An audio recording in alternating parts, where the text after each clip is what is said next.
What's going on, everybody? Welcome to the King Closers Formula. I'm the King Closer, RJ Bates III, with my buddy Jerry Norton. We were almost late today. We barely snuck in at 2:22 because Jerry and I were over here talking about how stupid Pennsylvania and Delaware and South Carolina are for their regulations.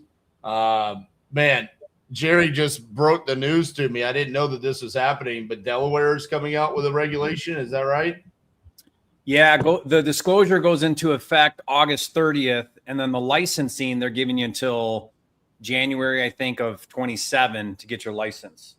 So Delaware, sitting over there and being the little turd box of a state that it is, sat there and said, of all states that we should copy, because we can't come up with our own ideas, let's copy Pennsylvania.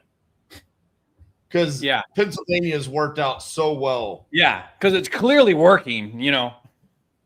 I don't know. Here's what I want to know from you guys. I want to drop this at the beginning. Would you guys receive value if Jerry and I did a live, say maybe next Tuesday or the Tuesday after that? We got to do some prep work for it. But where we do a breakdown, we go state by state, give our feedback on, hey, this is what we think about doing deals here, acquisitions, dispositions, regulations, and break down the entire country. Would you guys get value out of us doing that? If so, leave us a comment. Let us know. We're probably going to do it, but there's a lot of work that goes into that. The other part of it is that it's ever changing. I mean, Jerry and I have done videos about every single state out there, and here we are. Delaware just hit us with a new regulation. Missouri. Dude, 14 days of just a waiting. I don't know if you've heard. I'm following this one because I know one of the sponsors of the bill, California, is passing a licensing law, and it's early stages right now, but it went through committee with flying colors, and this is led up by NAR, obviously, because whenever it's licensing, that's the Real Estate Commission and NAR that wants that. And I said, what do you think? What's your likelihood that this will pass? He's like, oh, it'll pass. For sure it'll pass. Everyone's behind it. So California is going to be, and theirs is not publicly marketing the contract. It's the act of wholesaling is brokering and needs a license. So California, get ready. You know, there's a common theme here with these regulations that come down. It's honestly, to me, Missouri was shocking. Missouri coming out with the 14-day waiting period where basically we have to sign a disclosure to wait 2 weeks before we can sign a contract. Can you imagine? Who came up with that? Can you imagine? Imagine the sale process, RJ. You know, we're calling PropertyLeads today. I'm curious if there's a Missouri on here. Hey, so I'm interested in buying your property. By the way, I have to email you right now a disclosure that you and I both need to sign. And then let's talk in 2 weeks about me buying your house. Oh, your foreclosure's in 10 days? That sucks. Right. You know what I mean? Like, what are we doing? I have yet to see, well, I shouldn't say it yet. The majority of the states do not actually care about the homeowners. I feel like Ohio nailed it. Ohio is a regulation that I can stand behind. They want a disclosure saying that you're a wholesaler. I love that. I can stand behind that. Most states, no. I cannot stand. And by the way, Ohio's working on a brand new second regulation right now that they want to come out with. So here's the thing, everybody, is just because your state, let's say you're in a specific state, hasn't done regulation, or even if they've already done regulation, that doesn't mean they might not do more regulation tomorrow, right? Like, I think it's safe to say, RJ, that every single state is going to eventually have some form or another of regulation. So guys, this is something we all need to pay attention to. And really the biggest thing here, RJ, most of it, there's probably 5 states that have licensing requirement for, you know, like blanket wholesaling, like Virginia. There's about 5 or 6 states that have publicly marketing a contract is licensing, but there's probably 18 or so states that it's just a disclosure thing. So to me, the fact that people still haven't learned how to build in what we do into their sale process, like it's part of the conversation, right, blows my mind that that's not a normal thing now. Agreed. I agree. I'm blown away that I'm still seeing videos because I always do King Closer Reacts every Saturday. And so I watch a bunch of random wholesaling advice videos from people, mainly people I don't know, where it's regular. There was one the other day. He was like, "Hey, you're the middleman. That's what wholesaling is. But just never tell anyone you're the middleman." Like this is a promo video for his education program. This ain't the guy that does $1 million a month, is it? That one was, yes. Oh my gosh. That man needs to go to prison. Yeah. How is there even one single person that would follow that person's advice? I don't think anybody does. I don't believe a word that he says. So yeah. All right. So today we're calling property leads, specifically the $75 metro leads. Okay, so these are nationwide in the major metro cities. Jerry and I did this a couple of weeks ago. We had fantastic results. So we wanted to run it back because this is new for property leads. And so there were some questions. Hey, was it just that first batch? Did you get lucky with a couple of calls? So we're going to run it back today and see what we can do. So Jerry, kick us off, man. What are you going to get started with? Number one. Oh, you're just going to go straight to number one, huh? Yeah, because it's Lapeer, Michigan, and I lived the next town over for a long time from Lapeer, Michigan. Well, it's also a foreclosure. So funny enough, you brought up foreclosure in regards to the Missouri regulation.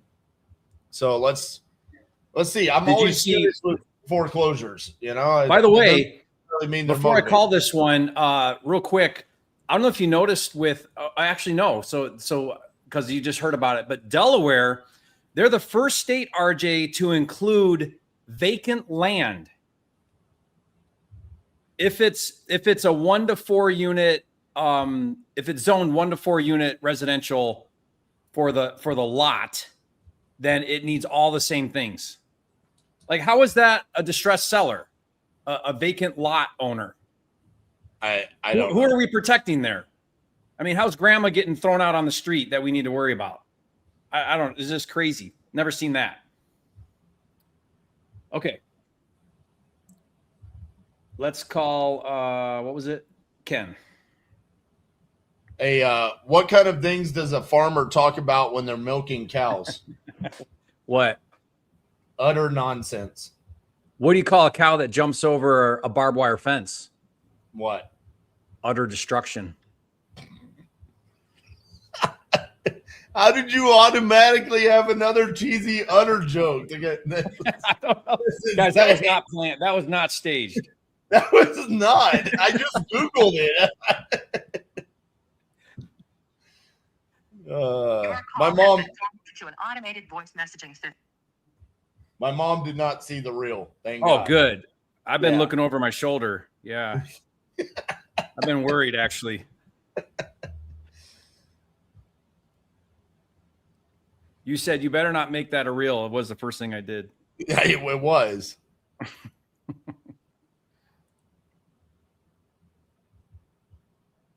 If you guys missed last week, I called RJ's mom a cow. You sure did. Your call has been forwarded to an automated voice messaging system. All right.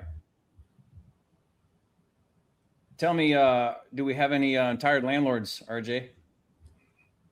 Sure we do. Oh, there's one. Yeah, 28. A non-performing tenant, 28. Yeah. Let's go. In Florida. I got to tell you the wildest story about one of our leads. I don't remember which one it was. It was the Florida one with the lots and the mobile home park in Sanibel. Yeah. The one you stole from me. Yeah. Oh, is that the one I stole from you? Yeah. Yeah, we're supposed to close on that next week.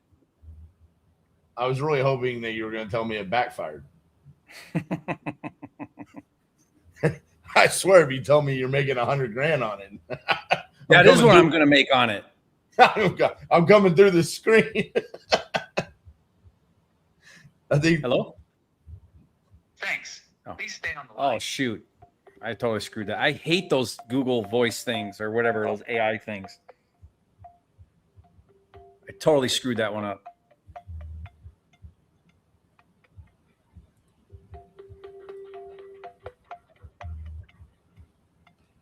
For $50, name a city Jerry hasn't lived in. Sorry, this person's not. All right, let's try this guy again. I got to do it correctly this time.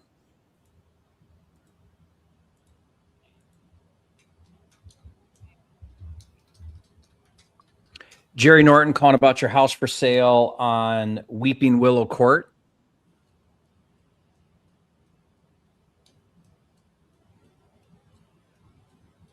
Thanks, Jerry Norton. Please stay on the line. Hello. Yes, hello. How are you, John? Good, good. Calling you about that property you've got on Weeping Willow Court. You still looking to sell that? Yes. Awesome. Let's take a look. What are you hoping to get for it? Well, we got 20 minutes. Oh, it's listed right now. Yes, it is.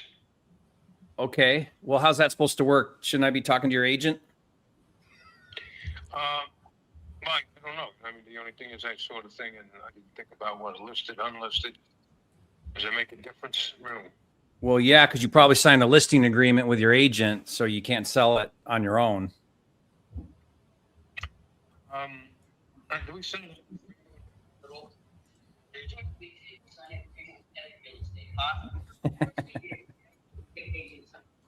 Yes, we did. So we have to call him. Yeah. Richard Jackson's who you have it listed with. So you know. Richard Jackson, is that the guy? Yeah. That's him. Yeah. Have you So spoke to him at all? no, because you filled out a form on our website. So Yes. yeah. Okay. So typically that would mean you're trying to sell it on your own. You have an agent involved. You have to work through. A buyer has to work through your agent. It's fine. I didn't realize that. I just thought that the way that, if somebody's going to make a cash offer, they're going to make a cash offer. There's not going to be, negotiating back and forth and you need them. So, okay, you want to call him? Give him a call. Okay. All right. Yep. Sounds good. Thank you. Okay. Bye. This guy's standing. Yeah. He asked his wife, do we have a listing agreement? She goes, of course we have a listing agreement. How would we not have a listing agreement with a real estate agent? Like she's like yelling at him. I don't know if you could hear her. I just want to see how long he's been listed for. Okay, so he listed it for 225 January 6th. Then he dropped it to 222 April 20th, then 210 May 13th. So I mean, I don't even got to look up anything else to know that he's overpriced because it's sitting. It's just sitting. And he hasn't dropped the price since May. Yeah. Oh, buddy. Yeah. So he's at 210 since May, early May. Yeah. Jeez. How is that guy a real estate investor and not know how real estate agents work? Who knows? Crazy. Okay. All right, let's fire this up. I'm gonna go Alabama.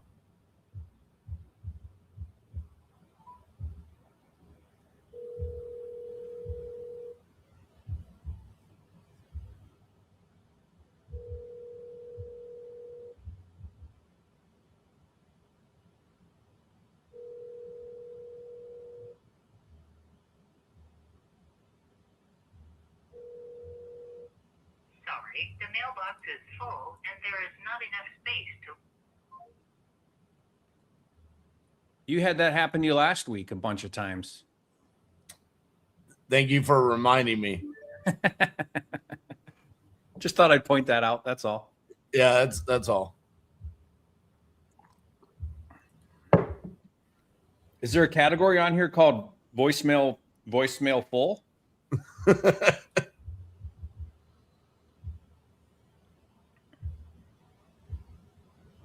Somebody requested Texas, so I'll do Texas. Hi, if you record your name and reason for calling, I'll see if this person is available. RJ Bates calling about your property on Hillshore.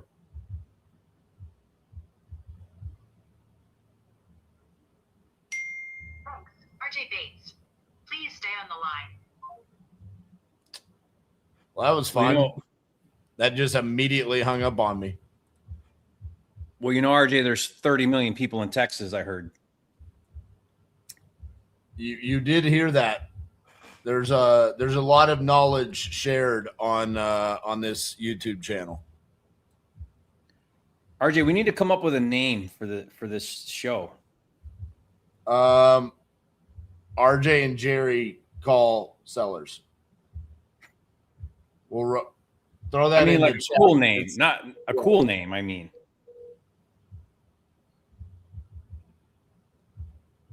the real wholesale hotline.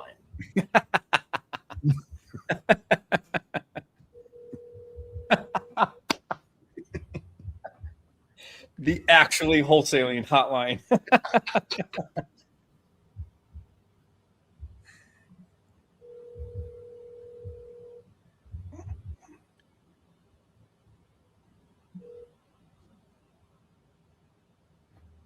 leave your message for Lawrence Cole. Hey, Lawrence, this is RJ Bates calling about your property there on Westdale. Looked like you had filled out a form on my website about needing to sell that property. If you could, give me a call back at 817-915-6860. Thank you. So the guys over there, RJ, the guys over there at PropertyLeads must know how much you love Pennsylvania because there's like 5 Pennsylvanias on here. I see that. It might be because that state is becoming more and more motivated by the day. sorry, the mailbox is Yeah, I wonder if any of these are foreclosure. I'm going to look. You said Pennsylvania is the highest foreclosure state?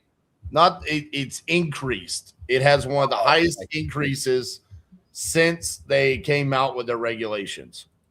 Wow. What do you know? Yeah, it's shocking. Get rid of wholesalers and watch what happens. I'm curious if anybody that created the regulation cares and is tracking that.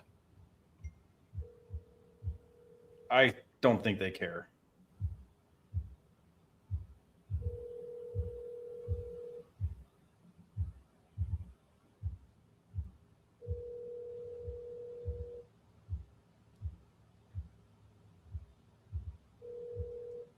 sorry, the mailbox is full.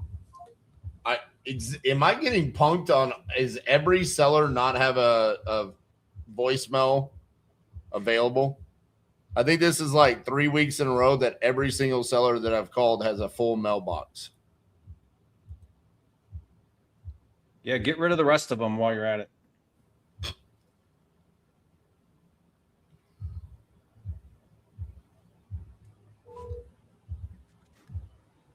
Is this a sign that voicemails are? I was dying? curious how big Delaware is. Their entire state population is under 1 million.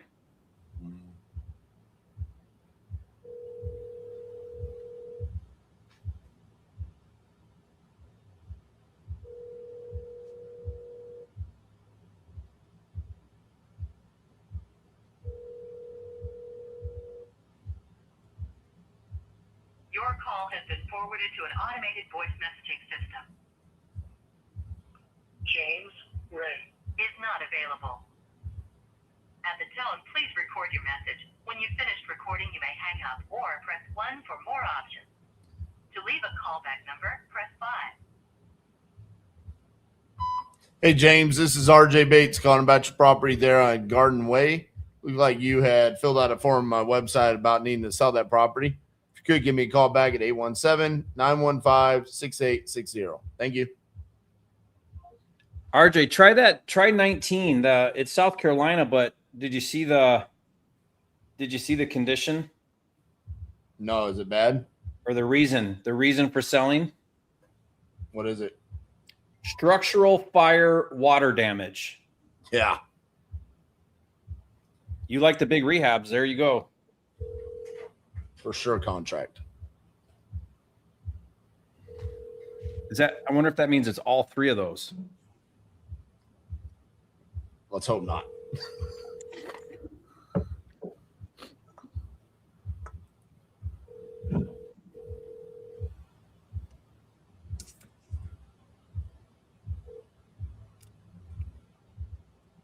Please leave your message for 803-792.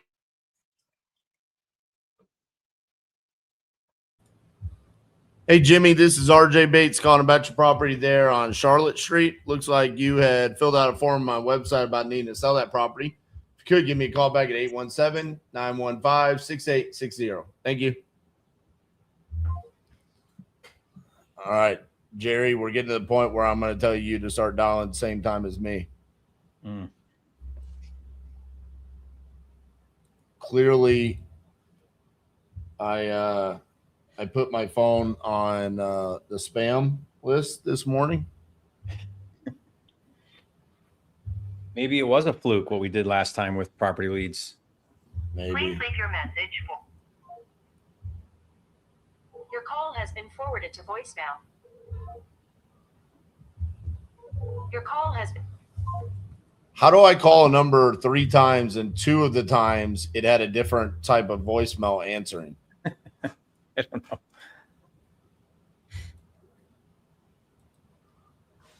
This guy's name is Jerry. He's for sure going to send it. Come on now. Jerry Burns, let's go.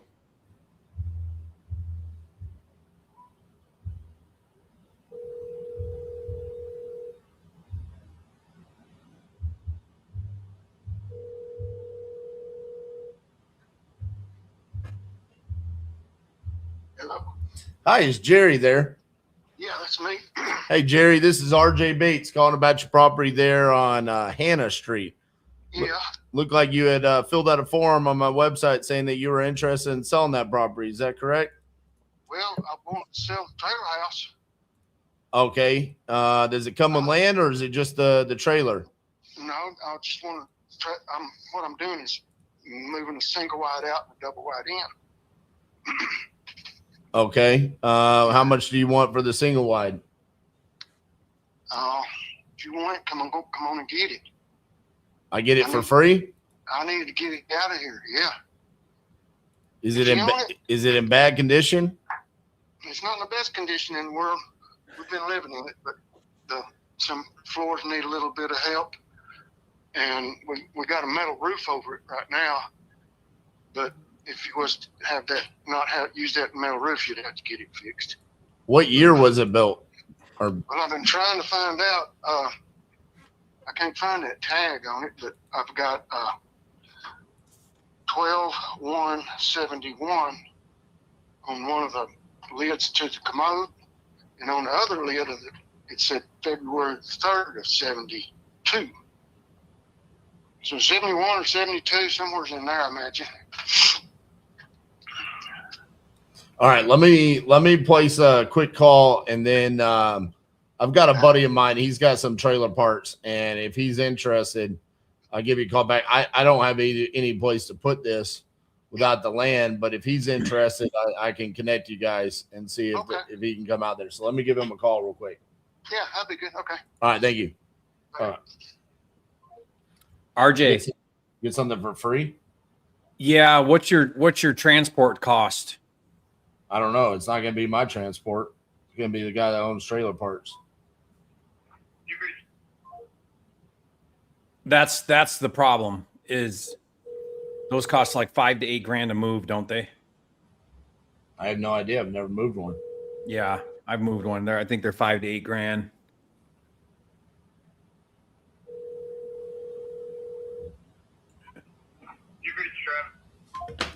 I'll text him. All right, go ahead. Okay.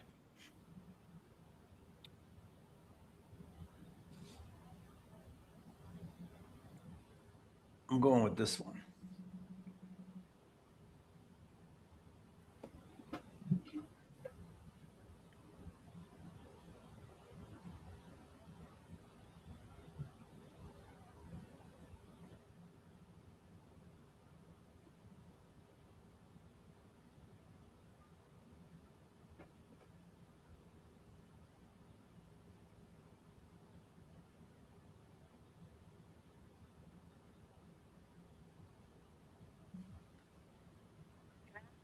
Yes. Hi. Is this Marion?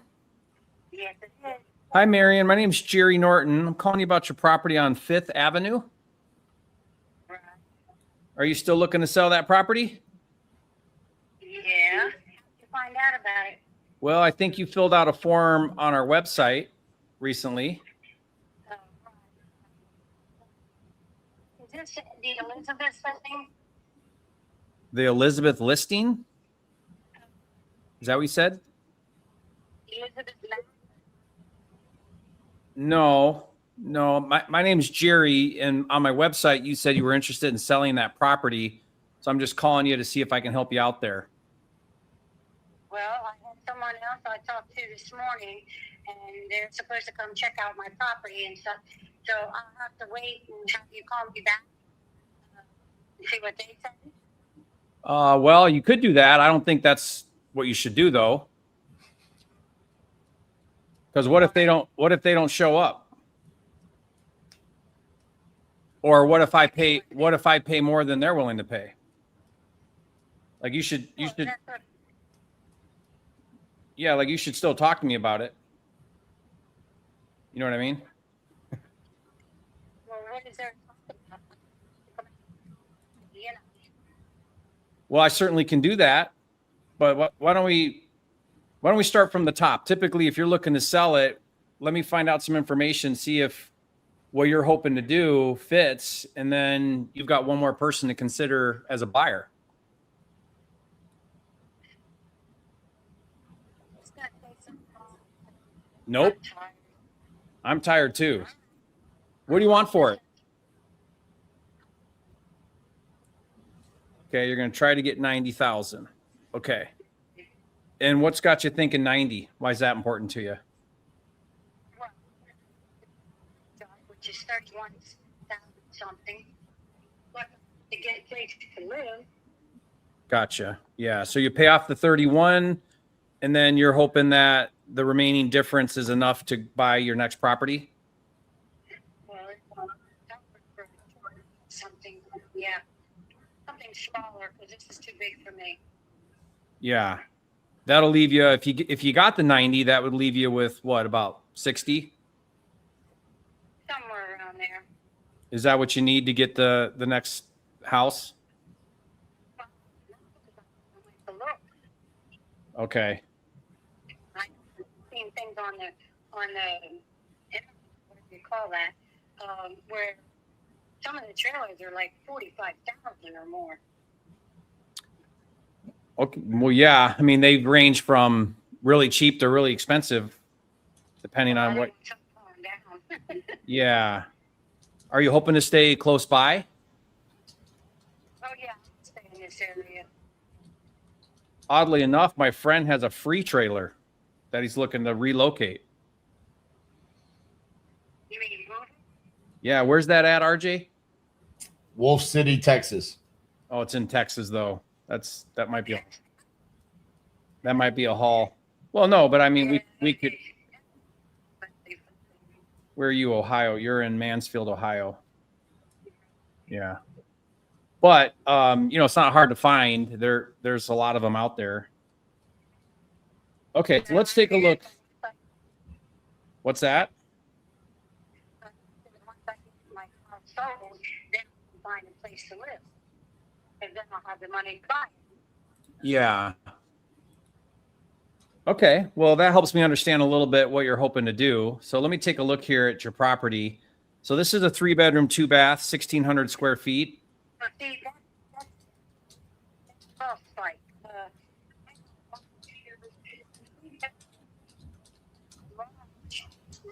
which you can make into another.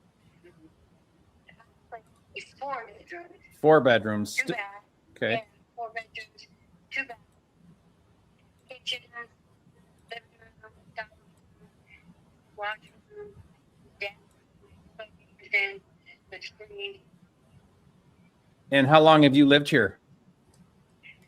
2005. Okay.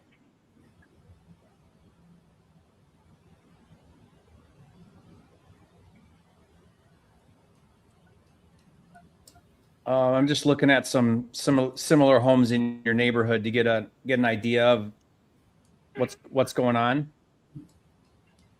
So just bear with me here.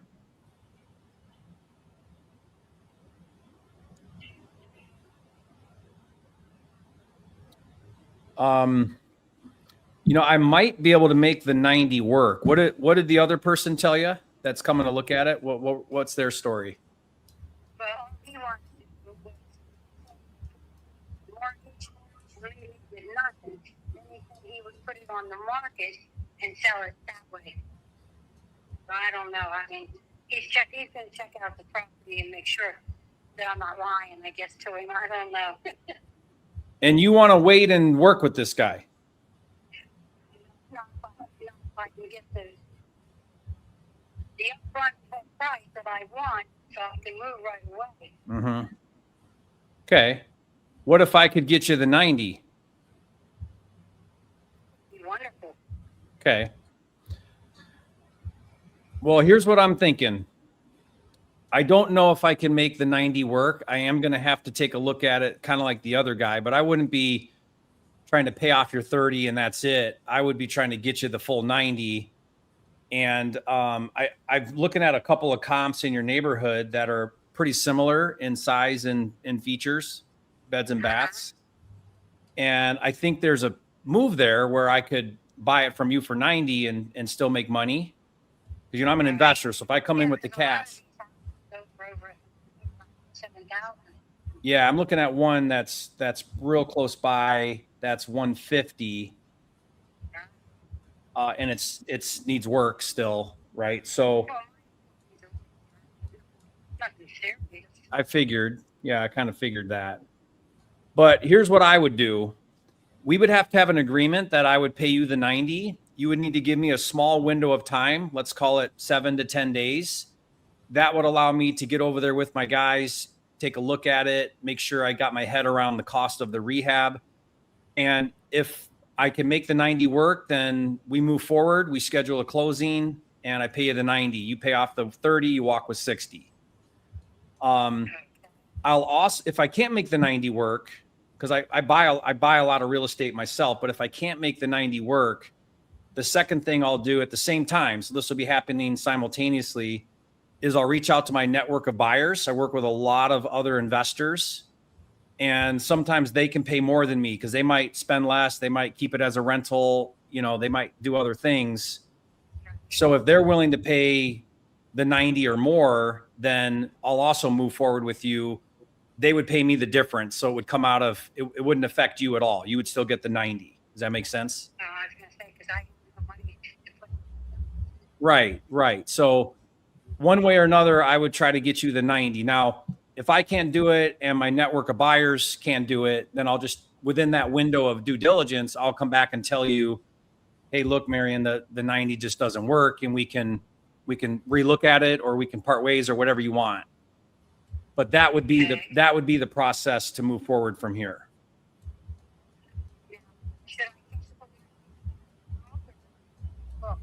I mean, you can do what you want, but if I were you, I wouldn't have a lot of confidence in someone saying what he's saying. Yeah, I know. Because what if, Okay. because what if you go under contract with that guy, you don't feel good about it from the get-go, now you've got a contract with somebody and you have problems and they string you along or whatever. I mean, I'm not saying that would happen, but Right. I would, if you were my mom, I would not advise you to go with that guy. Let's put it that way.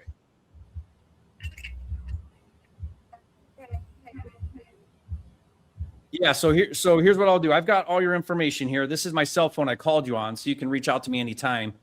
But if we can agree on the 90, then I'll put together an agreement. I'll email it to you. Do you have email? No. Okay. You don't have email. No. Then I'll need to.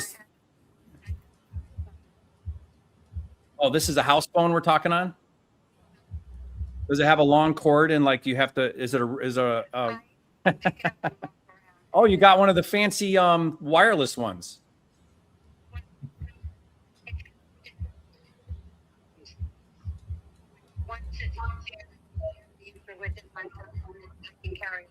I'm just messing with you. That's great. So what we'll need to do then is I'll just need to send someone out to meet with you, and we'd probably try to do it all at one go. Like look at it, get our head around it. We'll bring the agreement with us. You'll get a copy. I'll get a copy. We'll just, typically I don't do it that way because most people have email and we can do it pretty quick, you know, without having to meet. Yeah, if we do this, I just need 30 days after I get the money so I can find a place to live. Yeah, they call that post occupancy. So once we close, I give you some time to stay in the home. I was going to talk to you about that. Just Yeah. Typically, if we do that, we'll just have to hold some money back because I need to make sure you're motivated to move out in the 30 days. And if you got all your money, then what's the hurry, you know? yeah. But maybe we can work something out too, because I'm super connected that way too. So we might be able to find you the next place. If I know what you're looking for and what your budget is and so on, then No, myself.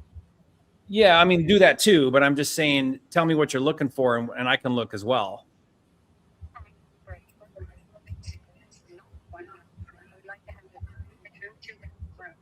Are you willing to go in a park, or do you want it on a standalone, like on a lot? Oh, you want to go in a park? Okay.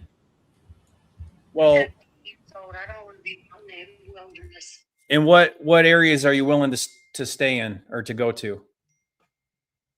Mansfield area. So you want to stay in Mansfield?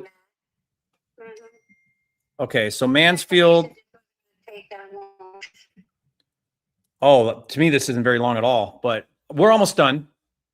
Okay. So I'm gonna need to schedule to meet with you there at the property, and then we can see if we can put something together. Does that sound okay? That sounds fine. So I'm gonna, yeah. After when? Come after 3 o'clock? Sure. Okay. Yep. But let me reach out to my team. I need to get someone that can meet you over there and do a walkthrough, and then we'll go from there. Okay. Does that sound like a plan? What's your name? Jerry Norton. Jerry. Yep. And this is my phone number I called you on. Do you have it written down? No. It's so write this down, 248 2, 4.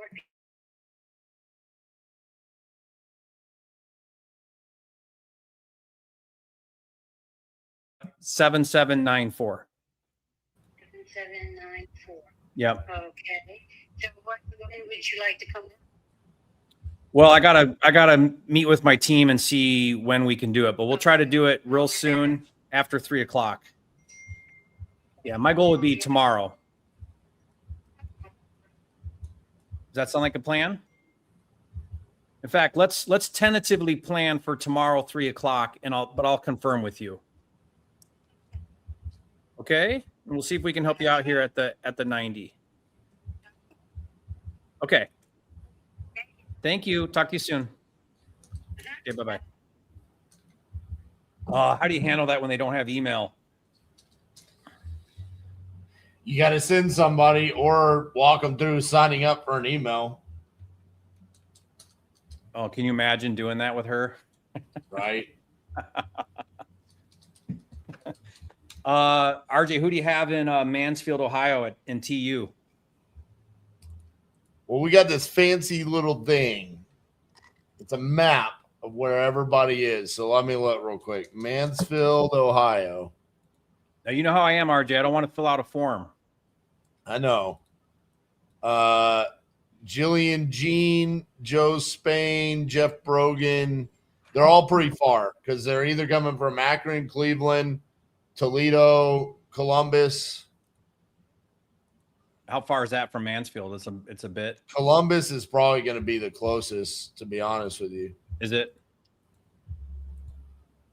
I mean, it's literally right in the middle of Cleveland, Toledo, and Columbus.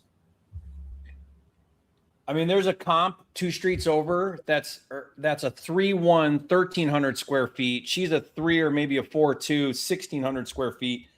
This thing is hammered for 150. Like it needs a full rehab at 150. So I don't know. Maybe 90's okay. All right, I got you. Okay. We'll see what we can make happen here.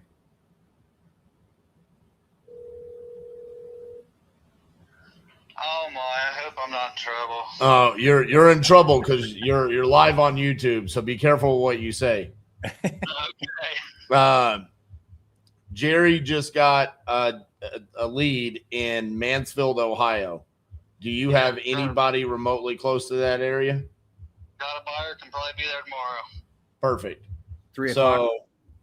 So Jerry needs, the woman does not have email, so we need the buyer to go to the property after 3 o'clock to get a signed contract and then also see if they want to buy it. Okay, buyer to property tomorrow after 3, get signed deal. Okay. Yeah, just shoot me over the information and all that, and I'll get it over to him. All right, I'm gonna send your number over to Jerry. Wait, you and Jerry have each other's numbers, don't you?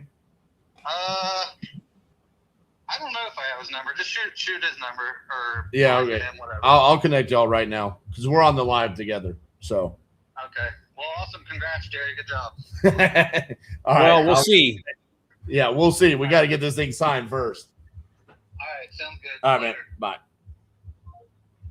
So that was Tyler Osborne. Oh yeah, I think I've got Tyler's number. I didn't know that was Tyler Osborne. Yeah, I think I do. Yeah, he's the guy that can instantly do. dispose deals in Ohio. Yeah, I've got his number. I like Tyler. Yeah. So he said his buyer can be there tomorrow. I love how he speaks so confidently about another man's schedule. Like, buyer will be there tomorrow. Yeah, like Well, I mean, buyers jump up and down for deals. Exactly. All right. Tori, here you go, buddy. I'm going to lock one up for you. Sorry, the mailbox is full. It's a The joke. mailbox is full. It's a That joke. hasn't happened to me once yet, RJ. Not one time. Every lead that I pick, you know why? It's because I pick the highly motivated sellers and you just give full retail. That's what it is.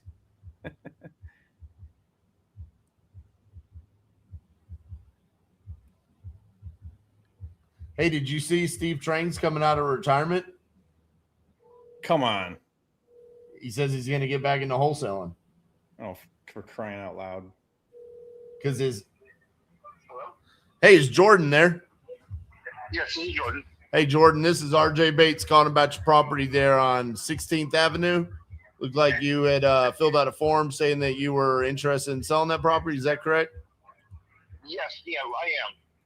Awesome. How much were you looking to get for it? Honestly, I didn't think you'd be calling that so fast.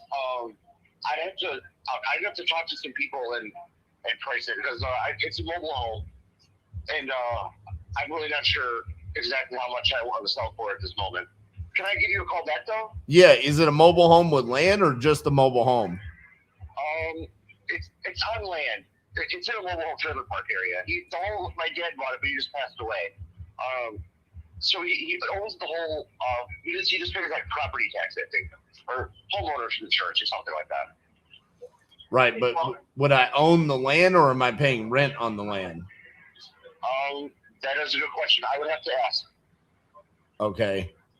Because if I'm buying the land, then I would be interested. But if I'm renting the land and it's in like a mobile home park and I don't get the land, then I wouldn't be interested in just the mobile home itself. Okay. I think it's more of just the mobile home itself because it's in a trailer park that's owned by the church right next door. Yeah. So I don't think he owns the land. Yeah, you're definitely paying rent on that then. Okay. Yeah, I'm sorry, man. I wouldn't be interested in that. No worries. Thank you for calling me. All right. Bye-bye. That's the second one like that you got.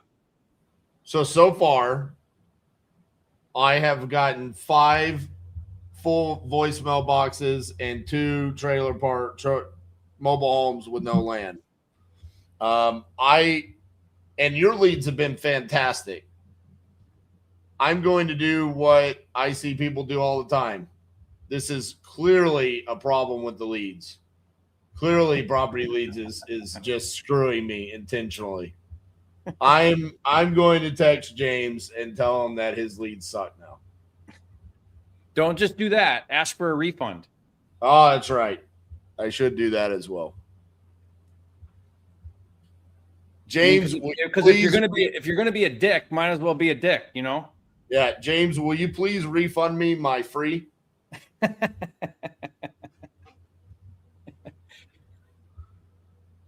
All right, we're gonna try. Since RJ's using a very strategic method. Yes. The person you're trying to reach is not available. At the tone, please record your message. No. When you have finished. Honestly, Jerry, I'm just trying to give you the opportunity to get a signed contract before me. Appreciate that. Yeah. The best way to do that is by talking to people that have things that I don't want to buy. 35 is a no-go. I mean, RJ, this just goes to prove that having a strategy with these leads is not beneficial. I don't know. Pick leads. Why are we not getting the behind the scene only available for RJ and Jerry leads? Yeah. You know why? You didn't give them very much prep time, maybe. That's accurate, because my partner in crime was silent until Tuesday, almost afternoon. Something about like birthing calves and fixing fences. Yeah. Honestly, Jerry, you have posted a couple of reels lately that have offended me. Which really? Yeah. Like, awesome. Honestly, like actually just kind of pissed me off. Reels. Yeah, like the ones where you're like slinging a sledgehammer with a 6-pack and saying, if you don't do this all day, you're not a real man. Like, The person you're trying to reach isn't available. Please leave a message at the tone. I never slung a sledgehammer and said that. but you're like putting a fence together like in a barn or something. I don't know what you're doing. You're doing farmer shit. Which ones are you calling? You're not 33. Which one did you just call? Shoot, I don't remember now. Uh, I'll tell you. 35 I just tried. Hey, did you really name the cow Brent Daniels? I mean, Please leave your message. they're both beefy. 7300476. Nope. I can't wait for the follow-up reel where you're eating hamburgers and being like, Brent never tasted so good.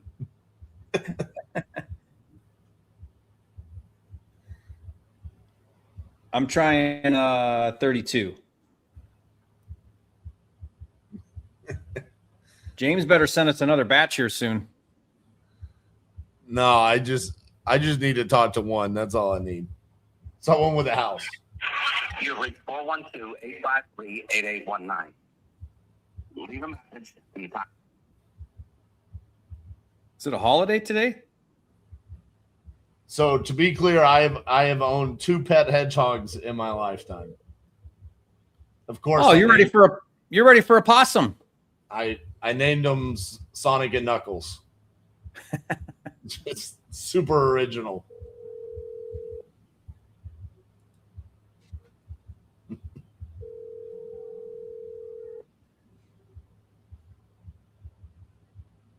Are those good pets?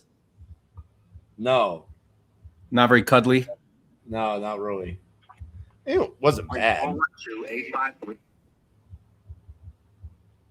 All right. RJ, tell me which one I should call. You should go Oh, 23 for sure. Okay. That's what New you York. did. New York. That's what you did to me last week. I returned the favor. New York.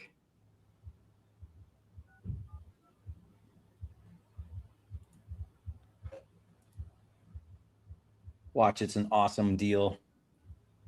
Probably 100K. You never told me the story. Oh yeah, I got to tell you about that.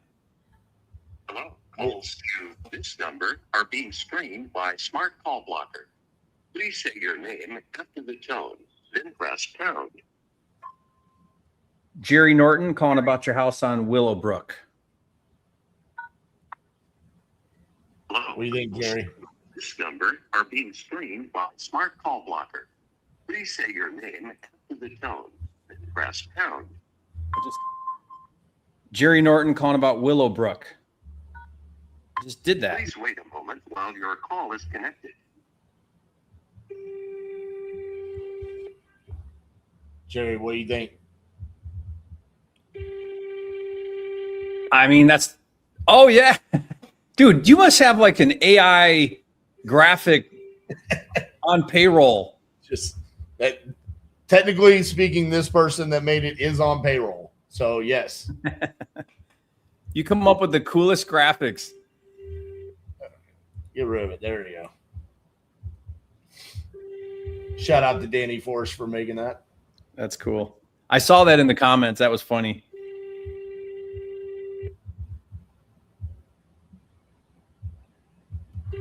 Come on, Frank.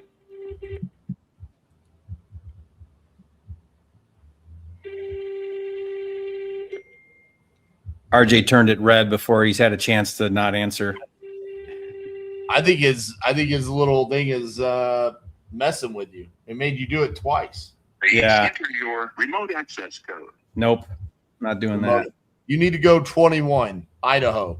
Closing a deal in Idaho on a live would be unreal. Why is Idaho so hard? I don't know. It's because you never see lead. I mean, think about it. Have you ever called an Idaho lead on one of these lives? No.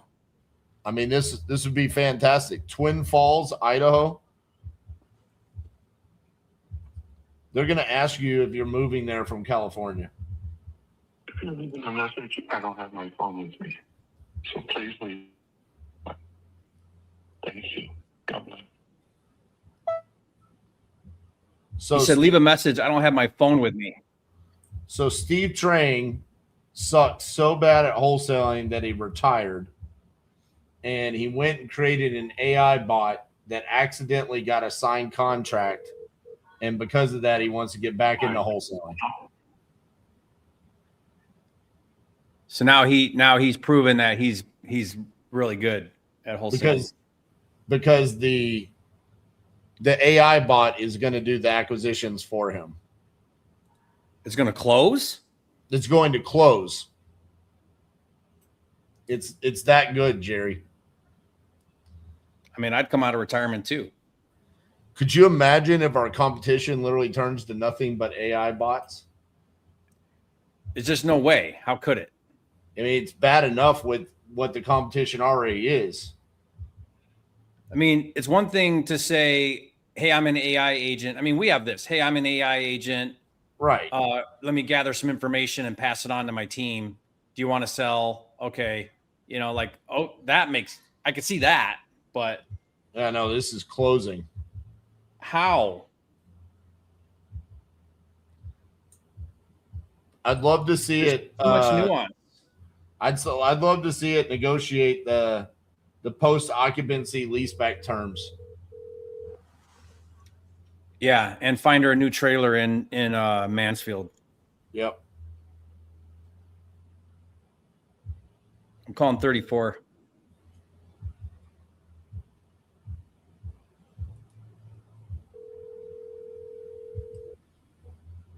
Telephone number 86482.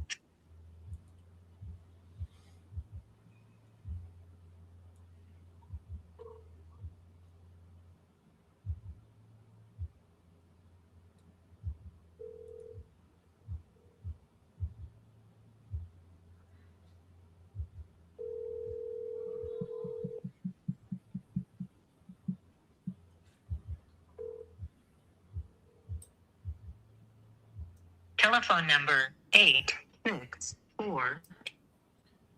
Oh,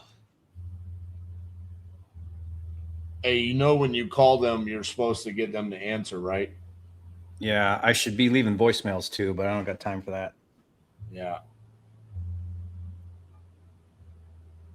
Guys, that's not an efficient way to manage your leads, is not leave voicemails. Please Caesar. leave a What do you say? Sub 2 Michael Jackson Equity Protection Program. What's my what? Yeah, I want to see AI. I want to see AI do that one. That's great. All right, What's I'm a this? double dial. I'm double dialing number 3. This is Minnie. Please leave a message. No. Hello. Hi, is this the owner of 3909 Quay Street? Yep. Hey, this is RJ Bates. Looks like you guys filled out a form on my website saying that y'all were interested in selling that property. Is that correct? Yep. Awesome. How much were you looking to get for it? We've been on right around 400,000. 400,000. All right. Well, tell me a little bit about what you got going on. Hey, somebody just called about the website. Oh, nothing. We're just selling the house and getting rid of it. My fiance inherited a house from somebody, and we're getting rid of it to get a new house. Okay. Let's see here. And how'd you come up with 400,000? The prices that we've seen and prices that people's offered and stuff like this. We've had a few people look at it. You know, it's kind of shopping around. And most of them has been nothing but games. What do you mean by that? You know, they rope you. It's rope a dope trick. You know, they rope you. And, we'll get you this much, and then when it finally comes down to it, no, we'll give you 60,000 less or something like that. You know, we've had a couple of those, and I'm not dealing with that kind of bullshit, really. Okay. So they told you that they would give you the 400 and then tried to price drop you? Oh no, it was higher than that. It was like 427.5, and then they tried to price drop us. You know, some guy, dumbass Zach that tricked me into all that crap, he put it on the market for $359 or some bullshit like that. That's what got everyone thinking that they could get it for a lower price. Yeah. He did that bullshit. Yeah. Oh, so they tried to list it on the MLS? Yeah. You know what that's called? No. Did they try to protect you with some white gloves? Nope. Okay. It's called a novation. And that's what happens when they come out. They tell you they'll give you a number, and then they go list it on the MLS trying to make a spread. Nothing wrong with it, but they should have told you that they were going to do that. For sure. Yeah. And Agreed. quite a few of them didn't, and we're just at the point now. I'm about ready. My closing on my other house is on the 15th, and the closing on this house should have been the 15th, but nah. When they tried to lowball, we just said no. You didn't even put down the earnest money. Exactly. Understood. Okay, so I'm an investor now. If I pay 400, obviously I want to get a return on my investment here. So I'm looking at the numbers here. You've had other investors come out. They kind of played some games with you. Walk me through. If I give you 400, how can I make some money with this property? Well, okay, so I just found out Thursday that there's an attic in this house that could be another bedroom. So, to me, honestly, they could put 4 to 5 bedrooms in this house. 4 with the master bedroom, make it 5. The property in the back, you can add another little space for a house to rent out, like what do they call it? It's a third of an acre lot is what this sets on. There you go. It's listed as a 3-bedroom house. When they come out and looked at it, we looked at the attic upstairs, and the attic it's one of the cleanest attics you ever seen. You can put a complete room upstairs, maybe even 2. Mm-hmm. For kids. For kids, things like that. The foundation on the house for the house being built when it was built in 1941 is one of the most solidest foundations you'll ever see. All the timber in it is all true 2x4s and 2x6s and 2x12s. Talk to me about the condition on the inside. What does that look like? I say got to redo it. Not all of it needs to be done. Well, Like the kitchen, the bathroom, the kitchen, the bathroom. On the person, I guess. Yeah, that's true. If I was going to save money, the kitchen, the bathroom would be my focus, and then touch-ups on the rest. Honestly, that would be me. Just ask on the house, do you not? Okay. I say it's a straight fix and flip. Okay, so if that's the case, we're looking at like 1,000 square feet. Is that correct? No, 12 in the basement, 12 upstairs. Is the basement finished? All you need to do to go down in the basement is put some walls in. Okay. I mean, Yeah. Plus, I got a complete gym in the basement. Okay. So I think from an investor standpoint, part of the issue might be that if we have to do a significant amount of rehab on the inside, we've got to start with what could the property be worth. You guys probably know the area. It sounds like you've been doing this for a while. What do you think the property would be worth if I did all of those repairs to the property? 6 in the 6 range, probably. Okay, so let's just say 600,000, and then I've got to do the full gut. What do you think that would cost me? No, I'm thinking at $80,000 to $100,000 in my personal opinion, because I'm a glazer. I put in bulletproof glass and banks. Do most of the apartment buildings downstairs, putting in windows. So I kind of got a little rough idea of what things cost. Okay, so you're saying 80 to 100? Yeah.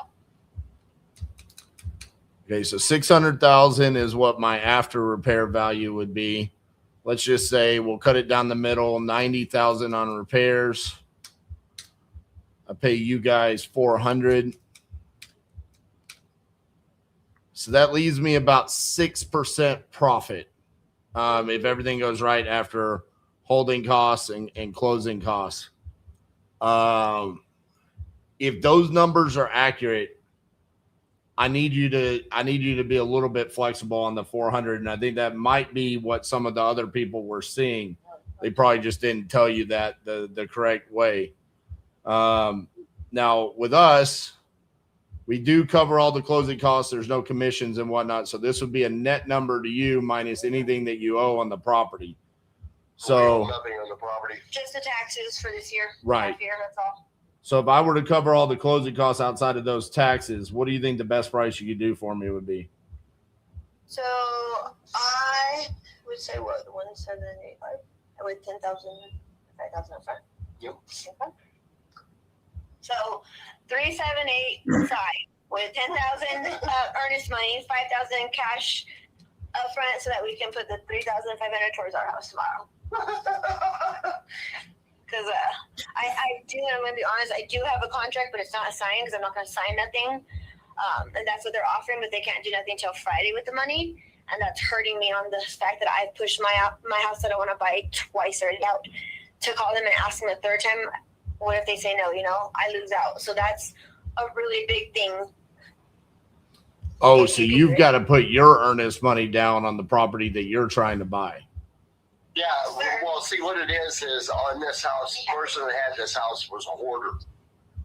I've spent quite a bit of money with 4 roll-offs, getting all the shit out of this place, cutting down trees, helping her get everything situated, and it's tapped us down to bare minimum. And neither one of us were good. So. That 378,500 was very specific. I know. Yeah, that's the way she does it. That's what's in the contract. I mean, I'm just being honest. She's looking at it. Somebody sent her a contract to look at to see if she wants to do it or not. But they can't do nothing except till Friday. That's why nothing's signed and nothing's set in stone, because I'm not, I kind of need someone to work with me on that if it's possible. Oh, you're saying the 378,500 is the price that you have to purchase your new property? No, it's the price that it's in the contract that I was sent in my email that I have not signed through a cash offer. Oh, from another guy. The only thing, I yes, got the you. only thing that they can't do is they can't do the cash up front of the 5,000 because it's 10,000 earnest money, right? I'm not asking for the whole 10,000 up front. I only need to help me get through and pay the 3,500 because we spent so much of our money and have been jerked around. We would have been out of this house already, had other people been up front with things, and not have spent the money and waited on buying things like we would have if I'd have known I needed my own cash to put down. I'm just being honest with you, I'm not working right now. I have nothing coming in. So I bought a shipping container to put all the garage tools in, which cost us almost $5,000. Again, had I known I needed this 3,000 something, I would have waited. Okay. It's my first time selling a house. I've never done this before, so it's all a learning lesson. So the other buyer is saying they're willing to give you the $3,500 EMD up front on Friday. 5,000. 5,000. They're going to And give the other you 5,000, yes, on Friday. to you or to a title company. To us. That is insane. I would not do that. I can tell you I can't give you money up front. Well, Because they send it to the title company. if I send it to the title company, It though, doesn't have to be it's to us. it's held in escrow until we close because say I give you the money and you could just disappear, right? What if there's a title issue? There's a freaking house with all my stuff sitting here, big ass storage, I don't think I'll be disappearing that quick with no money to my name. I'm not here to play games, but if that's what you think, I'm good. Okay, take care. Bye. She hung up. Yeah. It was a marginal deal. We were going to have to come down on price, but they're wanting money up front. And I agree with everybody that what they said in the chat there. I think there's some recreational drug usage going on there. I do not believe their story. I'm also curious just to see here. I want to make sure. The property looks like there are multiple owners. Mm. And she said she inherited this. And so that's even more of a red flag that this is going to have title issues. Yeah. And so when they're asking, I wasn't quite understanding. I thought she said she needed $3,500, but she wanted $10,000 EMD and then $5,000 to her, I guess, because she needs $3,500. I don't know. Hard for to her follow. for her earnest money on her next move. Right. I release money early all the time, but not until I get back title work and not until we're like right before closing. Yeah, but are you going to put down risk?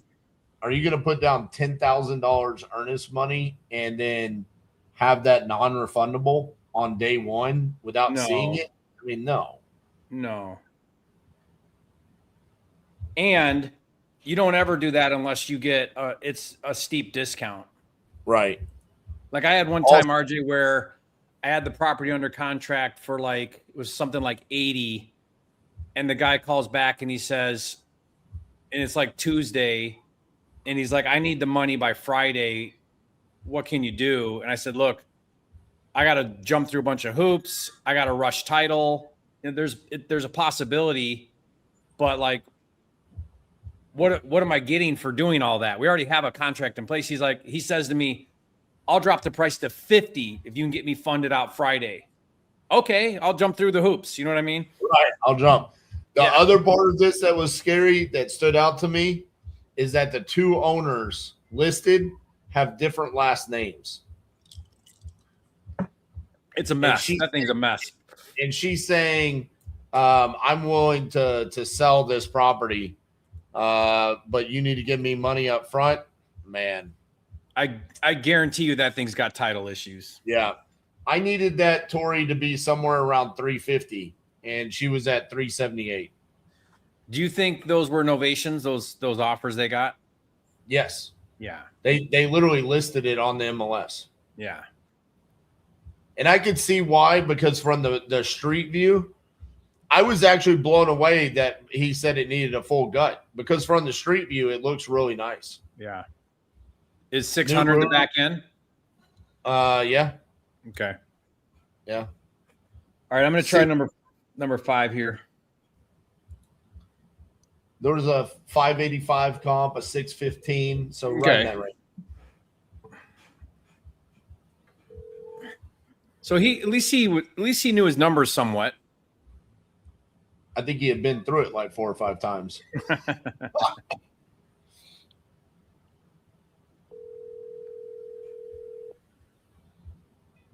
Davis. Can't take your phone now. At the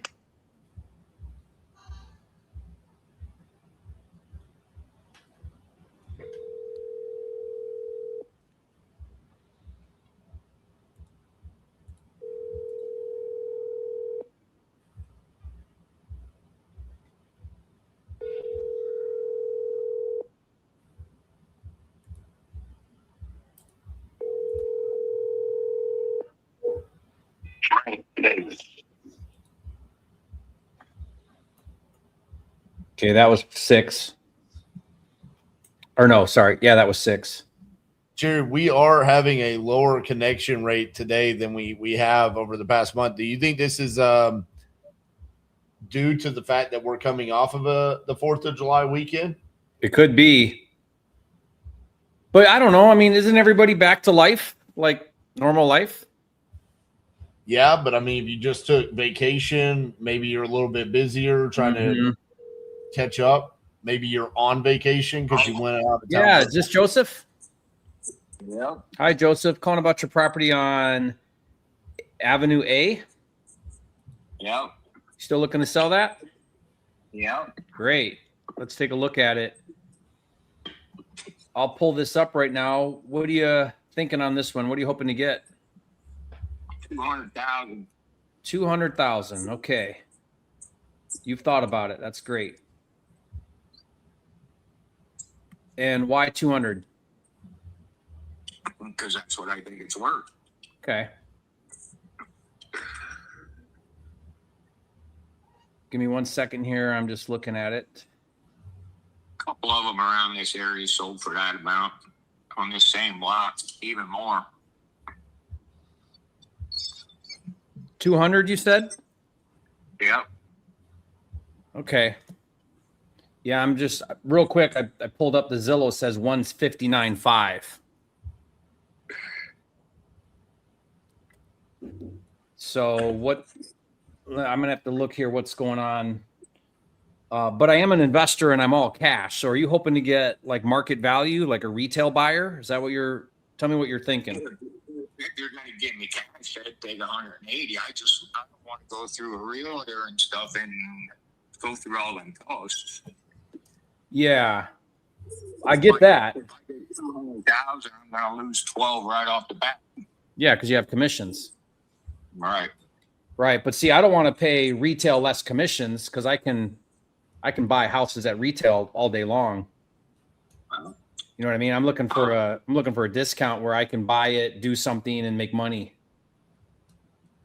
Well, I'm looking to make money and sell because I want to move. Yeah. Well, I think it's 200,000.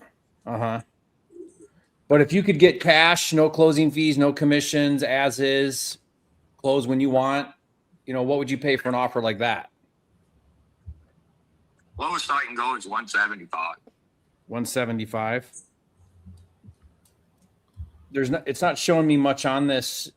Where is Palmerton, Pennsylvania? Where is this? It's like Pocono area. East Pennsylvania. East Pennsylvania. What's your nearest metro market, like big town? Allentown. How far away is that? 20 miles. Okay. All right, let me look at what. Let me see if I can find what you're seeing. Like just put a new bathroom in. I put a $20,000 oil burner in. There's 4 bedrooms, a nice big outbuilding. Used to be a garage, but it's an outbuilding now. But it's nice, nice big area. Outbuilding like a detached garage or what? Yeah, Okay. everything's sided, replacement windows, siding. So what would I need to spend on it to flip it? Not much. You could use new carpeting or flooring. Okay. Paint probably. Other than, yeah, maybe paint. I don't know. The 2 bedrooms upstairs are good. The 2 in the attic, they could use a little work. Are you north of Delaware Avenue or south? South. Okay, so I'm looking at a couple of comps here. Yeah, I mean, there's a nice house on Leahy Avenue. You know where that is? Lehigh. Lehigh, sorry. Yeah, Lehigh. That's the street below me. That sold for $217. Nice one here sold for $254. What's your square footage again? 1,100. I'm not sure. I have a finished basement. I have a full upstairs, and I have actually it's 4 floors. What's your total square footage? I'm not sure. It's got to be more than 1,100 if it's all that. Are you one bath? Yeah, just 1 bath. Okay. So are you a 2-story? Because I don't see any. It's actually a 3-story. Because it has like a barn roof on it, a gambrel roof. Okay. So there's 2 bedrooms up all the way up in the attic. And then on the next floor down, there's 2 bedrooms. And then on the bottom floor, there's a big living room, a big kitchen, and like a laundry room. And the other half is a bath. And then a finished basement. But just 1 bathroom. Yeah. Yeah, that's going to hurt me because all these comps have 2 bathrooms. So I'll have to think about that. Well, so here's my challenge. You know, for me to make sense out of this as an investor, you know, I got to look at a return on investment, right? So if I buy it, put some money into it, try to resell it, I got to factor in all my cost. So I'll be paying commissions and closing fees when I resell it. I'll be paying financing to my money partners, then try to make some profit. I need to be all into the deal for around 70% of what I can flip it for. Right. So if I take, you know, I got a 217 and a 255, let's just say I take 235, maybe I can get more, but just to kind of give you an idea, I need to be all in after rehab for 165, which means if I back out, you know, 20 or 30, that's putting me down at like 130. But you're going to run into that with any investor. Yeah. Like this will be that you're going to have this conversation on repeat if you talk to guys like me. Right. So I'm just kind of laying it out for you. You know, you'll get more money if you try to find a retail buyer, Right. but investors, they got to get a discount to make sense. I understand. So I can do it if we're at 130, but 175, unless you can get me a better idea of your square footage, because these comps I'm looking at are, I mean, this one's 1,300 and this one's 1,000. You know, so if you're bigger than that, then maybe Basically, like say, I don't know, 20 by 40, 3 stories high. That's Yeah. what, 800. Yeah, I don't know where they got that measurement. I have it on the front porch too. I could there was an open front porch. I closed it in and made it part of my living room, so I gained an extra 9 feet. And then I have an addition also on the back where the bathroom and the laundry room are. I don't know if it's going to matter a whole lot. I mean, I'm looking at one north of Delaware that's 2,000 square feet, 4-bedroom, 2-bath. It sold for $238. Okay, another one. I mean, you got plenty of comps. So 1,400 4.2 sold for $250. I mean, I got so much data here that puts me in the 230 to 250 range, and those square footages are up there too. So, and those are all 2 baths. A 1 bath is a hard sell when the market has a bunch of 2 baths. You know, like what's a retail buyer? Would a retail buyer want 2 baths or 1 bath? You know, you have a family. That's a hard sell. And that might cost me 10 grand to try to figure out a bath. I lived here 38 years. I had no problem. How many kids do you have? I had 2. They're both gone, grown and gone. Do you have to wait in line to brush your teeth? Sometimes. Yeah, I'm just to me I don't care. I don't care. It's the market data that This house was built in 1917. It's lucky it had a bathroom at all. In fact, it didn't have a tub. You know, my dad, he bought an old farmhouse built in the late 1800s in rural Michigan. And when he bought it, it had no running plumbing. It had an outhouse. And I grew up till I graduated high school with 1 bathroom with 7 kids. Well, see, you survived. So yeah, it actually, yeah. Well, he bought it for $25,000. So there you go. Okay. So what do you want to do? Which way you want to go? Go lower than 175. Okay. Then I think your best bet would be listed with an agent for 199. See if you can get somewhere up there and go from there. All right. That's probably what I'm going to do. Okay. I'm in no hurry. Yeah. All right. Good luck to you. Okay. Thank you. Okay. See ya.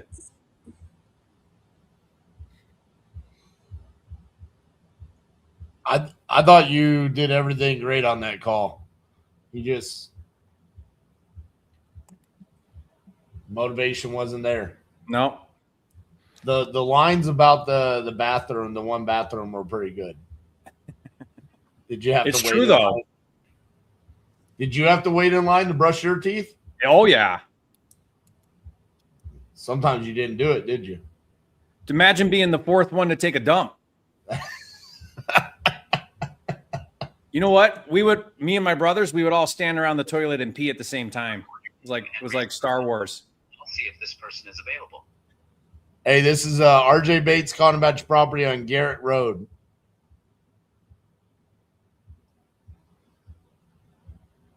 Thanks. Please stay on the line.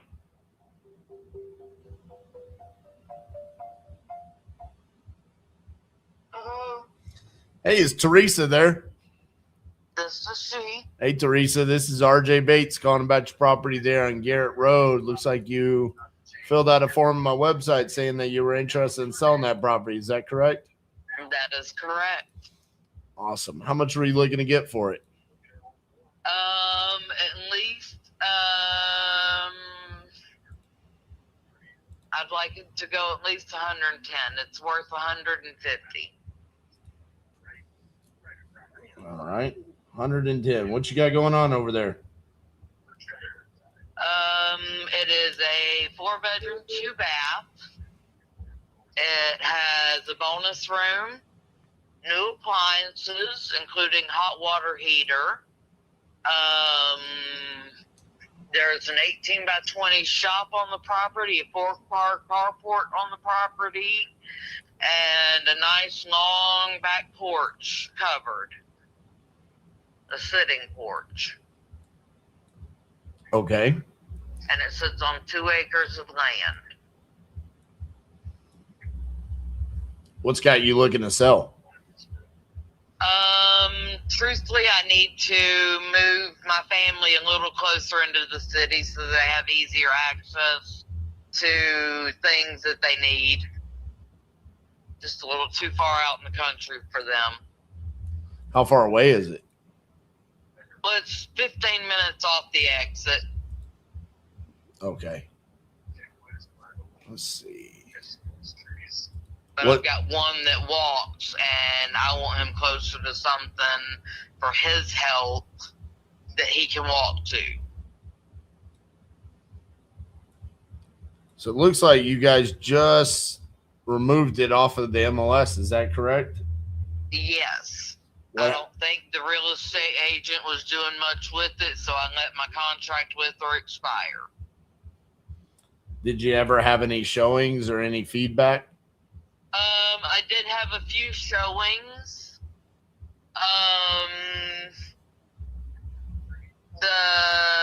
What they said was it needed more work than what they wanted to put into it. Because it needs the shingles put on the roof, which we are actually going to do this weekend. Are you hiring somebody to do that, or are you doing it yourself? Hiring somebody to do it. Okay. And what else did they think needed to be done to it? There's a few pieces of flooring in the dining room that needs to be replaced. I already have the flooring to replace it. So if we get finished with the roofing in time, I'm going to have that part of the flooring replaced. Just the luxury vinyl plank, not the subfloor.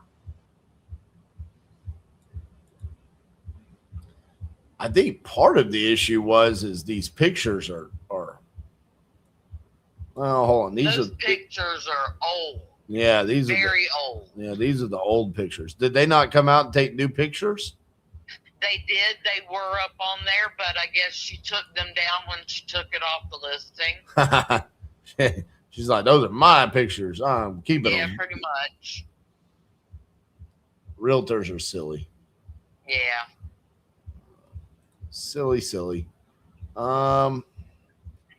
Did you ever get any offers, or just they're not interested? I did get a couple of offers, but they were right at like 95,000 offers, and that's not going to cut it. Not when I know the value of the property.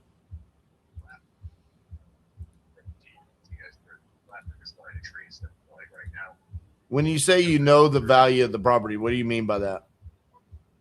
Well, I have Wells Fargo's evaluation of my home because I'm a Wells Fargo client or account holder, and they have valued the home at $147,000. And was that an actual appraisal, or are they just basing that off of the tax assessed value? That I don't know how they got the numbers. That is beyond my pay grade. Yeah, and I come across this often, and it's somewhat unfortunate because I understand where you're coming from. You're like, hey, my bank over here says my house is worth, $150,000. But that's kind of similar to, are you familiar with the website Zillow? Yes. So Zillow kind of sucks. Yeah, and so does that number that Wells Fargo told you, because you just had the house listed for 130,000 and no one was willing to give you 130,000. And so at the end of the day, your house is only worth whatever somebody's willing to give you for it. Yes, I'm aware of that. Wells Fargo ain't gonna come give you 147,000 for it. You know what I'm saying? So it sucks for you as a client that they would tell you that, and it kind of gives you that thought process, because now you had it listed for 130. Now you're even asking 110, and now you're talking to people like me that are investors. And so I look at this and I say, all right, well, what could the property be worth after I improve it? And now you're even investing money into it. You're doing a roof, you're going to do some flooring. So I'm looking at this and I'm saying, I would have loved to have been able to buy the property before you do some of that work, so you didn't have to spend that money out of pocket. and see what those numbers look like. Because I feel like that $150,000 to $160,000 number could be what this property is worth after all the repairs are done to it. Yeah, and they're all minor repairs. Right. So how much do you think it really needs after the roof? Like dollars and cents wise, what do you think it needs in repairs?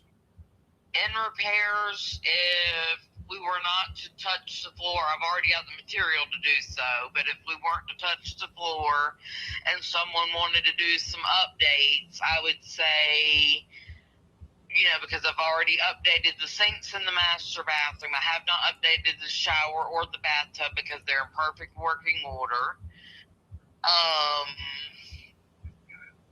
Realistically, probably a couple of thousand to repaint it and make it look nice and clean. We've already got the faceplates off to do so and have began that.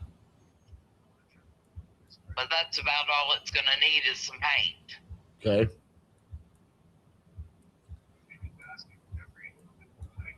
The kitchen is in solid condition. None of the cabinets are all wonky or anything like that. They're solid wood.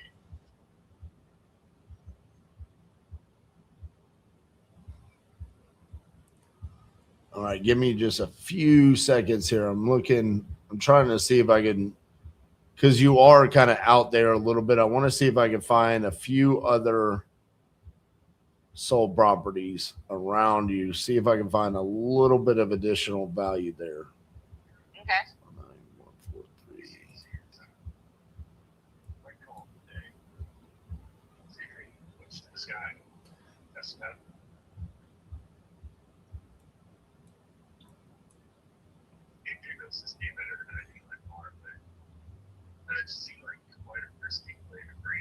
9143. What city are you moving to? Like, what's the major city that you kind of go into town to?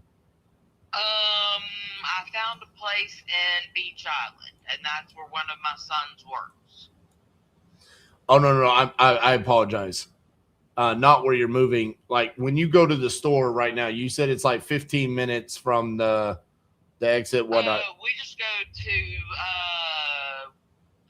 where North Augusta just begins in South Carolina.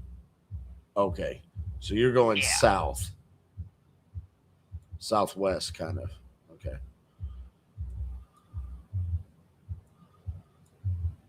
And you already have a place that you're moving to. So timeline wise, what are you looking like for wanting to make this transition? Probably a couple weeks, if possible.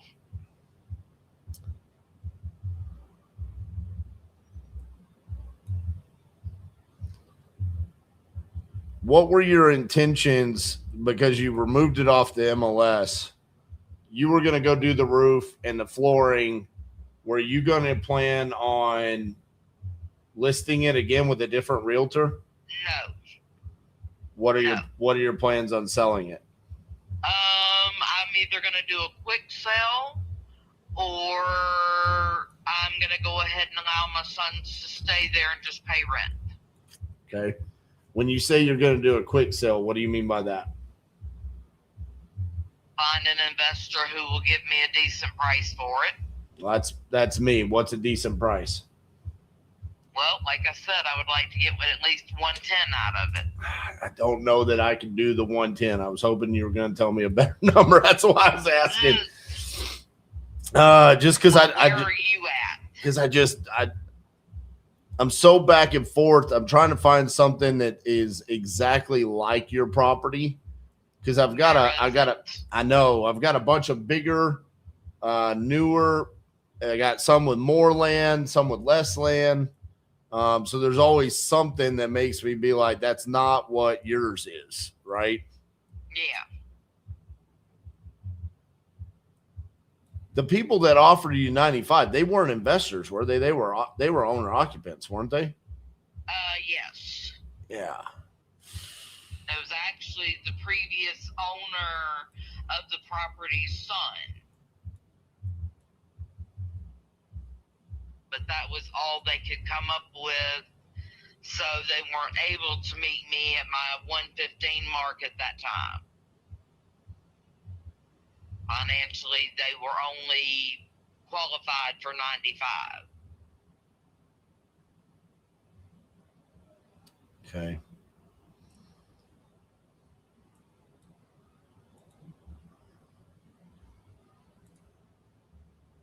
Now, I did a little over 6 months ago receive $115 offer from an investor, and then at the last minute they turned out to be kooks and backed out. That's where I came up with the number 110 to 115,000. What did they tell you the reason why they backed out? Their reasoning was they didn't have the funding open at the time to be able to take on my property. Okay. I think what they were doing was probably trying to wholesale. Are you familiar with that term? No. So wholesaling is you get a property under contract and your intention is not to buy the property. It's to go find the flipper or the landlord that will actually buy the property, and you sell the contract to that investor. Gotcha. So it's, say if I told you right now, yeah, I'll give you 110, and then you sign the contract for 110, I go find a house flipper and I say, hey, you could buy this property from me for 115, and then I would assign the contract to them for the $5,000. Yes, I got you. That makes sense. So they were probably never actually a buyer. That's probably what they were doing. Probably, because I got a call later on from somebody that they called to try to sell the contract to. Yep. And what did that person say?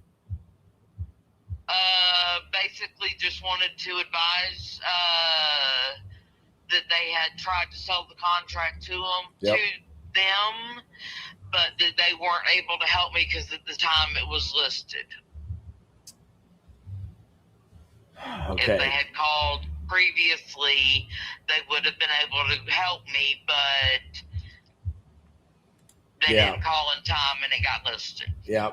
And that makes a lot of sense, because to a lot of investors, what happens there is we look at it and we go, no one was willing to give you 130, which means no one was willing to give you 125 or 120 or 115, because if they had offered that, you probably would have accepted it or countered it and come to some sort of an agreement. So like I said, I really don't think that, other than it being on Zillow, my real estate agent didn't really do much to promote the property in the first place. Oh, yeah. So I was kind of glad that the contract ran out. Yeah, I mean, I can totally, I've been there, done that. So you don't have to explain it to me. I get frustrated with realtors all the time on properties that I've listed. So I understand kind of the situation that you were dealing with there. Here's my situation. I have found a property that it feels like it's close, but also pretty far away. Are you familiar with Clark's Hill? Oh yeah, that's right around the corner from where the property is located. You literally take a right out of my driveway and go the opposite way that we would normally go to town, and you dump right into Clark's Hill. Okay. It's only about 8 miles down the road. All right. And normally I don't like to ask these questions just because I have the information, but I just want to make sure it's correct. Is your property 2,432 square feet? Yes. Okay. Well, there's a couple of good things. I did find a property in Clark's Hill that is currently listed for 190. It's very overpriced. It's in bad condition, but if that thing can sell for anywhere remotely close to that, that at least gives me what I refer to as a current market value comparable. Yes. So that helps me a little bit because at least I have something to kind of build a bridge with. So here's what I'm thinking. You want to move this quickly, and you're in a position where you're putting money into the property to get it moved quickly. I think the best way that I could actually support you would actually be to wholesale the property. I know you've already been down that road and it wasn't successful, but those people also weren't transparent with you. They didn't tell you. And what I can do for you is if we were to go out and get feedback from buyers, I can come back to you and let you know these are the offers that we're receiving from the end buyers.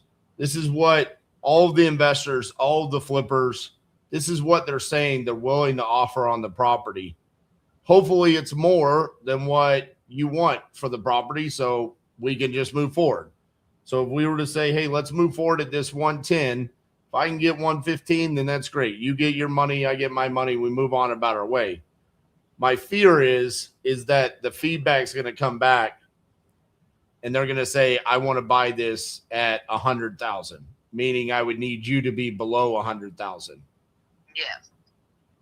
Is that something that you would be open to? Because I don't want to go do the work that I have to do to get those offers for you to basically say, yeah, I'm not going to go below 100,000, because I do believe that's where we need to be.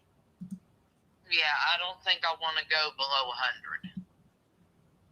That I'm pretty confident of. Even if that's where all of the investors say they need to be? Yes. What would you do at that point? Relist it? I would honestly, it's paid for. Oh, that's right. You said you would just have your sons move Yeah, back I in. would just let them run it from me. But a lot of the reason that I'm trying to get them out of there is because it's 2 acres. It's too much for them to keep up with the maintenance of the property and work a full-time job as well. Okay.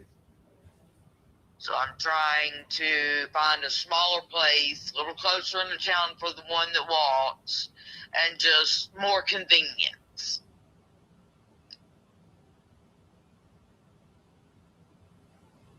How much time would you give me to try to find buyers?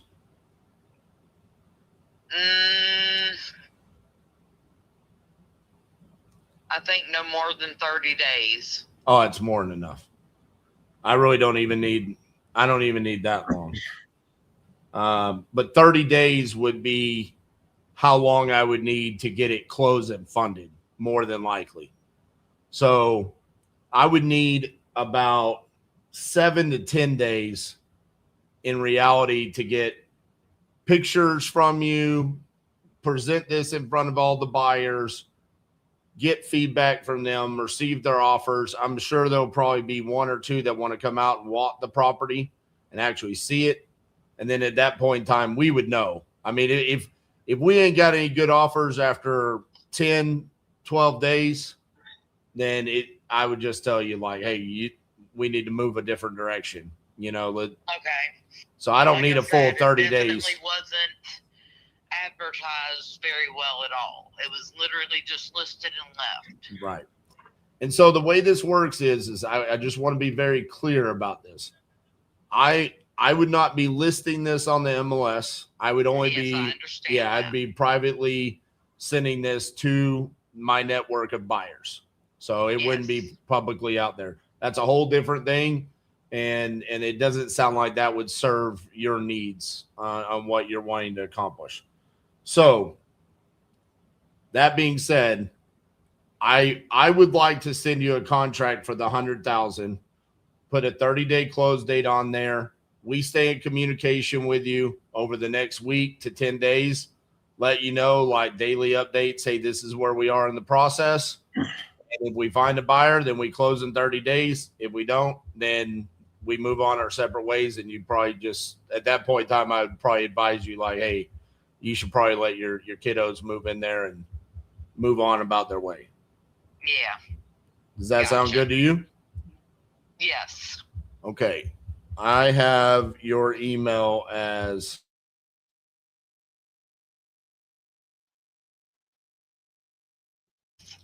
okay. I'm going to go ahead and I'm going to write this contract up. It'll probably come over to you in about 10 to 15 minutes. Simple 2-page contract. If you've got any questions, feel free to give me a call. I'm probably going to go ahead and have someone from my team that will be handling the communications with you and with the buyers. Go ahead and reach out to you so they can go ahead and get pictures. Are you at home right now? I actually don't live on the property. Is there anybody there that could give us pictures? My sons are there right now, so I can ask them. Yeah, that would be great. We can actually send you over like just a little checklist of what we need. We just need enough to be able to show the buyers like, hey, this is what the property looks like before they come out. Because buyers want to be able to see it, what condition it's in before they actually drive all the way out there to make their offer. Gotcha. So what I'll do is I'm going to go ahead and have my team draft up that contract, send that over to you, and then I'm going to have them give you a shout so we can go ahead and line up getting those pictures and get this process started, okay? Okay. All right. Thank you, Teresa. Thank you. All right. Bye-bye. All right. Bye-bye. Don't ever tell them that you're the middleman, Jerry. Because whatever you do, that pisses people off. What a great way to explain it, RJ. And I mean, people just want to understand what's going on and then they're fine, you know? Right. Right. It's so funny. She's like, I just don't think that this was marketed very well. And she's like, I think an investor needs to buy this. Yeah. She's literally saying like, I need a wholesaler. Yeah. Can somebody come out and provide me this service? The fear that I have is that I do think we are going to come across offers at 95,000. Yeah. I really do fear that we are going to end up in a $5,000 standoff where my buyer is going to want 95,000. She's going to be like, RJ, I told you I'm not going below 100. And then and to be honest with you, it's then going to come down to my team and their capability of bringing up the pain, the motivation that she has, the convenience, you want to move closer to town. Is $5,000 or is $10,000 really worth walking away from this to go let your other kids who can't take care of the property or you want to take something else? But see, here's the difference. Because you explained to her so well what you're doing and what the downside is, you never promised her that you were going to get her that. She's not packing the U-Haul or anything, right? She's not making her next move until you confirm. So when you have that heart-to-heart conversation, it's not an awkward thing. She's not upset. She's not pissed off. Maybe she won't come down, but at least it's not a bad conversation or a bad experience where that's what she's having before. And so then it's just like, hey, I've got the buyer. I told you I'd find a buyer. They're ready to go. Unfortunately, the highest buyer I could find is 95. For me to make some money, we need to go down to 85. You know, you want to get this done or not? You know, and so you can have that conversation, and it's a normal conversation. Yeah. And it's funny because she talks about the other people that had her under contract, and she had no issues with the fact that they were wholesaling. She's like, they were kooks is what she called them. And I'm like, what happened? And she goes into this, oh, they said they didn't have the money. Their money was tied up. But it went as far as they think this is how bad this wholesaler is. Their buyer called the seller to inform them of like, hey, we just can't help you right now. I mean, it's just a bag of lies across the board there. And this is when we jokingly make fun of Pennsylvania and Delaware and Missouri and California. This is why the regulations are coming down. Yeah. I mean, can you blame them? No. Delaware specifically said, and they put out this synopsis of like an overview, and they basically said, due to high consumer complaints, that's why we're putting this in place. And that was coming from the Consumer Protection Agency with the state. That one is our own fault. That's our own fault. Now, NAR doing their thing for licensing, maybe that's got nothing to do with us. But the disclosure regulations and the right to cancel contracts, that's our own fault that those laws are coming down. Yeah. That's bad wholesaling that's causing that. Yeah, the great question here. If the other wholesaler couldn't find a buyer, how do you guys think you could sell it? And considering it was also listed on the MLS. So a couple of different things here. One, I love taking on deals that were previously contracted by another wholesaler. More often than not, what you actually find out is that the buyers either one didn't want to work with that wholesaler, or two, the deal was so poorly marketed, or they just listed it on Investor Lift or Base and just hope that it went and sold itself. We actually go to work. We have connections with these buyers. We're going to pick the phone up. We're going to talk to them, and we're going to navigate this situation the same way that we do every other deal. Yeah. We're going to tell the seller this is what the buyer's offers are, and we're going to navigate that situation. I personally think that our offers are going to come in at the $95,000 range.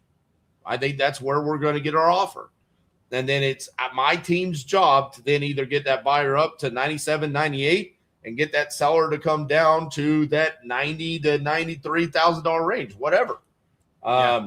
Sam Weaver's the guy that's probably going to be working this deal. He just commented, we're just that good. It's his job to go do this. He's going to be the guy that's working this. It's funny, RJ, like, hey, everybody, when we dispo, we literally outbound buyers for 3 days straight. Yeah. You like, we go to work. You know what I mean? We don't just post it and then say nobody commented on Facebook, I guess it's not a deal. That ain't dispo. That's spray and pray. That ain't a strategy. That ain't a business. Right. And the other part about this is that some people look at this, and I mean, I see the comments is, it's not closing and all he has to do is send it to his dispo team. That dispo team is the team that I handpicked. I chose those people.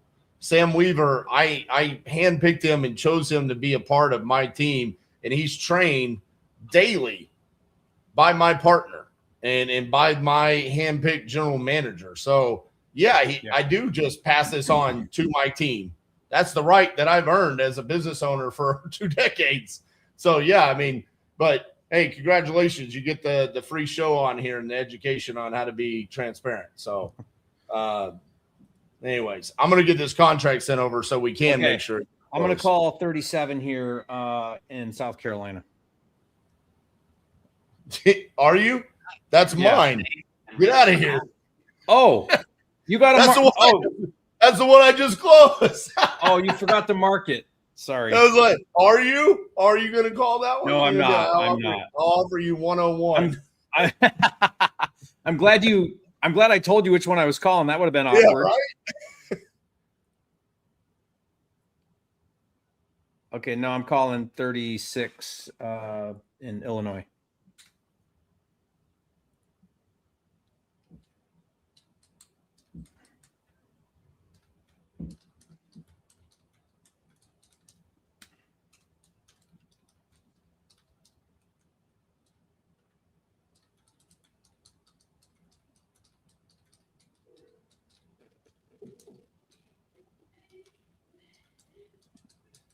Hello. Yes. Hi, Karen. This is Jerry Norton. How are you? Good. How are you? Good, good. Calling about your property on Wisconsin Avenue. Shirley.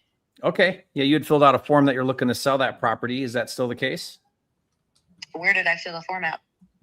On my website. Oh, I didn't fill it all the way out. I get backed out. Oh, Because the only said it was worth 41. I'm like, bullshit. who said it was worth 41? That's what when I went online. I don't know where it went. Yeah. What was your But website? you're, Because it was on Facebook or something? I mean, I have a number of different websites, but it's basically an intake form you fill out saying I'm looking for an offer. Then my team passes it to me, and then I call and see if we can help you out here. I mean, are you? No, well, I tried this before. Somebody came, they brought a realtor with them, you know, and then they kind of did this and that. I'm like, nope.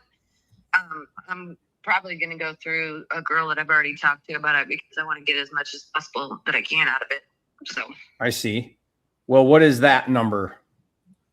I at least want 50 and cleared of all the, you know, processing fees. So 50 without paying closing fees. Yep. Okay. Looks like a real small house, 384 square feet, 1 bedroom, 1 bath. Is that right? Yeah, it's got a full basement, and in the attic we redone, and it's 27 by 10 up there. And the basement, you know, it's got a craft room, a big laundry room. The furnace room is a craft room, kid room, a hallway to a back room. Okay. Well, let me just look real quick here. I don't know if I can pay that, but let me look at some numbers real fast. Okay.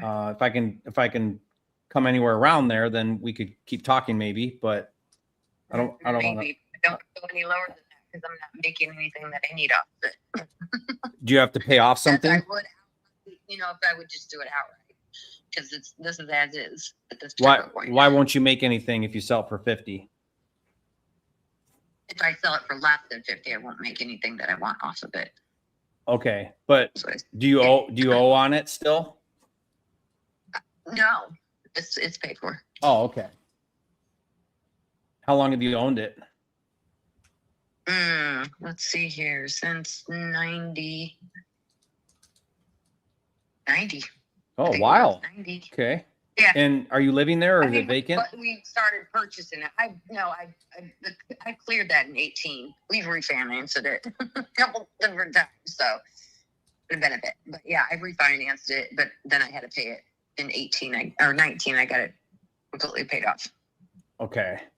Yeah, the challenge is if I look at homes that are, you know, your square footage. Yeah. Yeah, like I'm looking at one on Seneca Place. Do you know where that is? In this neighborhood. And that's a 2-1 and it's 624 square feet. And it recently sold for $32,500.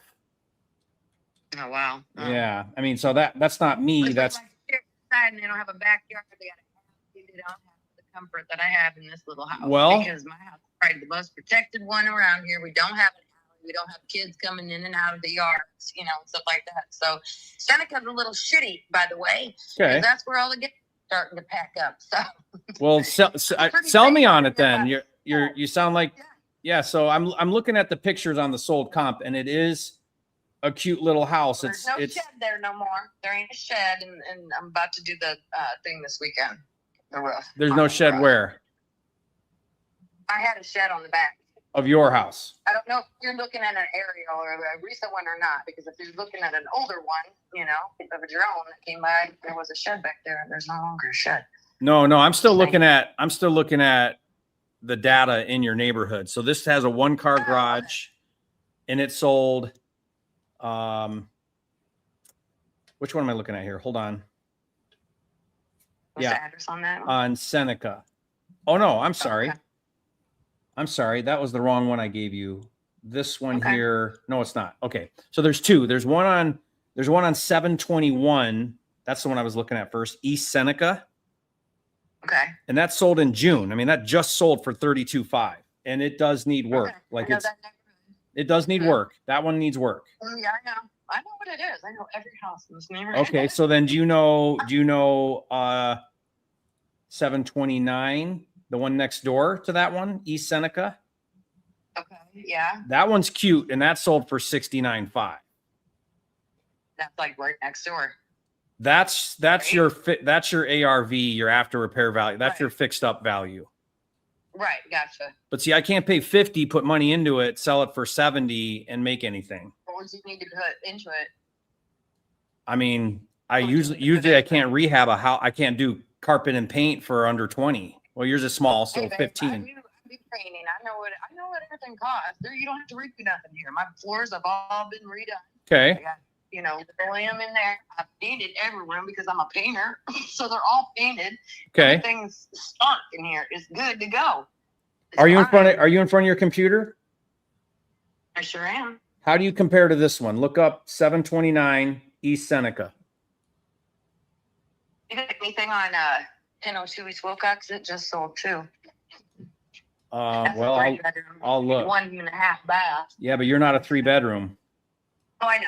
I just want to know in the area what are the I put in my filter. I put in my filter only under 750 square feet because I can't look at the bigger stuff. I gotcha. Okay. Yeah, you seem like a very logical person. So now there's another one further south, a little bigger, 720 square feet on Virginia. Am I looking up on Zillow or what am I looking up? Just the address itself? Yeah, they'll be on Zillow. Yeah, just Google the address and then put Zillow. Okay. Yeah, and you'll see it. Okay. So this one got 60, and it's a 720 square feet, and it's nice. Like this is a flipper that did this one. It's rehabbed, and it's really nice. Yeah. In fact, let's look at that one because that one got 60. Look up this one, Virginia Avenue, 600 East Virginia. Okay, hold on. This is well done. Like new kitchen, new floors. They did some outside work. What was the address again and the numbers? I'm sorry. 600 East Virginia. Did you get that? Okay. And it's a little bigger too, but it is a 1-1, so that's a good comp. Yeah, let me see here. 600 East Virginia. There it is. I mean, this is like new fixtures, new everything, new bathroom. Yeah, I see that. That looks nice. And this cute. It's got a little shed or whatever. Mm-hmm. And for fun, let's see what they bought this for, if it'll tell us. Sold for 25. No. Sorry, that's wrong. That was a while ago. That's not. I don't know what they bought it for. But somebody, I could look it up. But somebody bought this, put a bunch of, put some money into it, and then flipped it for 60. Now I don't know if they made money, but 60 is the top of the market for your house. Fairly. Yeah, I gotcha. So just with closing fees, commissions, time, 50 would be way too much. But I'm just telling you straight. I mean, it doesn't matter to me. I'm just telling you what's what. See, for me, the market. Yeah. You're a logical person, so the market doesn't lie. I mean, the data's here. It tells us. Surely. Yep. People like to say, I think it's this, I think it's that, but the data doesn't lie. It's all right here. So there's three comps. 32 is what it looks like when you need to buy it and rehab it. 60 is what it looks like fixed up. Because there's that comp for someone paid 32.5 for 721 East Seneca. And that needs, a rehab. But yours is nicer. I get that. Yeah. Than that one. Because that needs a kitchen, a bath, and everything else. Yeah, no. But like if you're serious about selling it, I think you need to be, I don't know, probably 40. 35, 40. Yeah, then I should probably keep it. Even then, I'm not making. Might as well just freaking keep it for that. You know what I mean? Where am I going to go with $30,000 to do nothing? Yeah, I mean, well, what would you do if you keep it? What if I don't know. I'd hate to have to rent it in this damn neighborhood. Seriously, you're saying Virginia. I'm surprised they got that much in Virginia. Does it get worse when you go south? Yeah. Yeah. It actually gift sucks. You know what I mean? And Virginia's always been really bad within the last at least 3 years. You know what I mean? It keeps creeping from Arcadia and Archer. That's where all the dudes are, that are acting amok. So that, down to Nebraska and down to Kansas and all that stuff. It's right in there. That's where they subject now. You're not doing a very good job selling me on buying your house right now. Well, I know that, but I'm just letting you know that it's, it's just getting worse in this neighborhood for the most part. So, but my, up like Wilcox, that's probably your last bet on there. Seneca, it's okay. It's not bad, but on the back side of it, yeah, it's just, I don't know why it's just gotten that way. It's because they did the school district the way they did.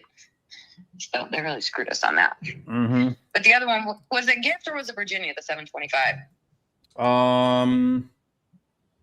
There was the 2 on Seneca, then there's the one on Virginia that got 60.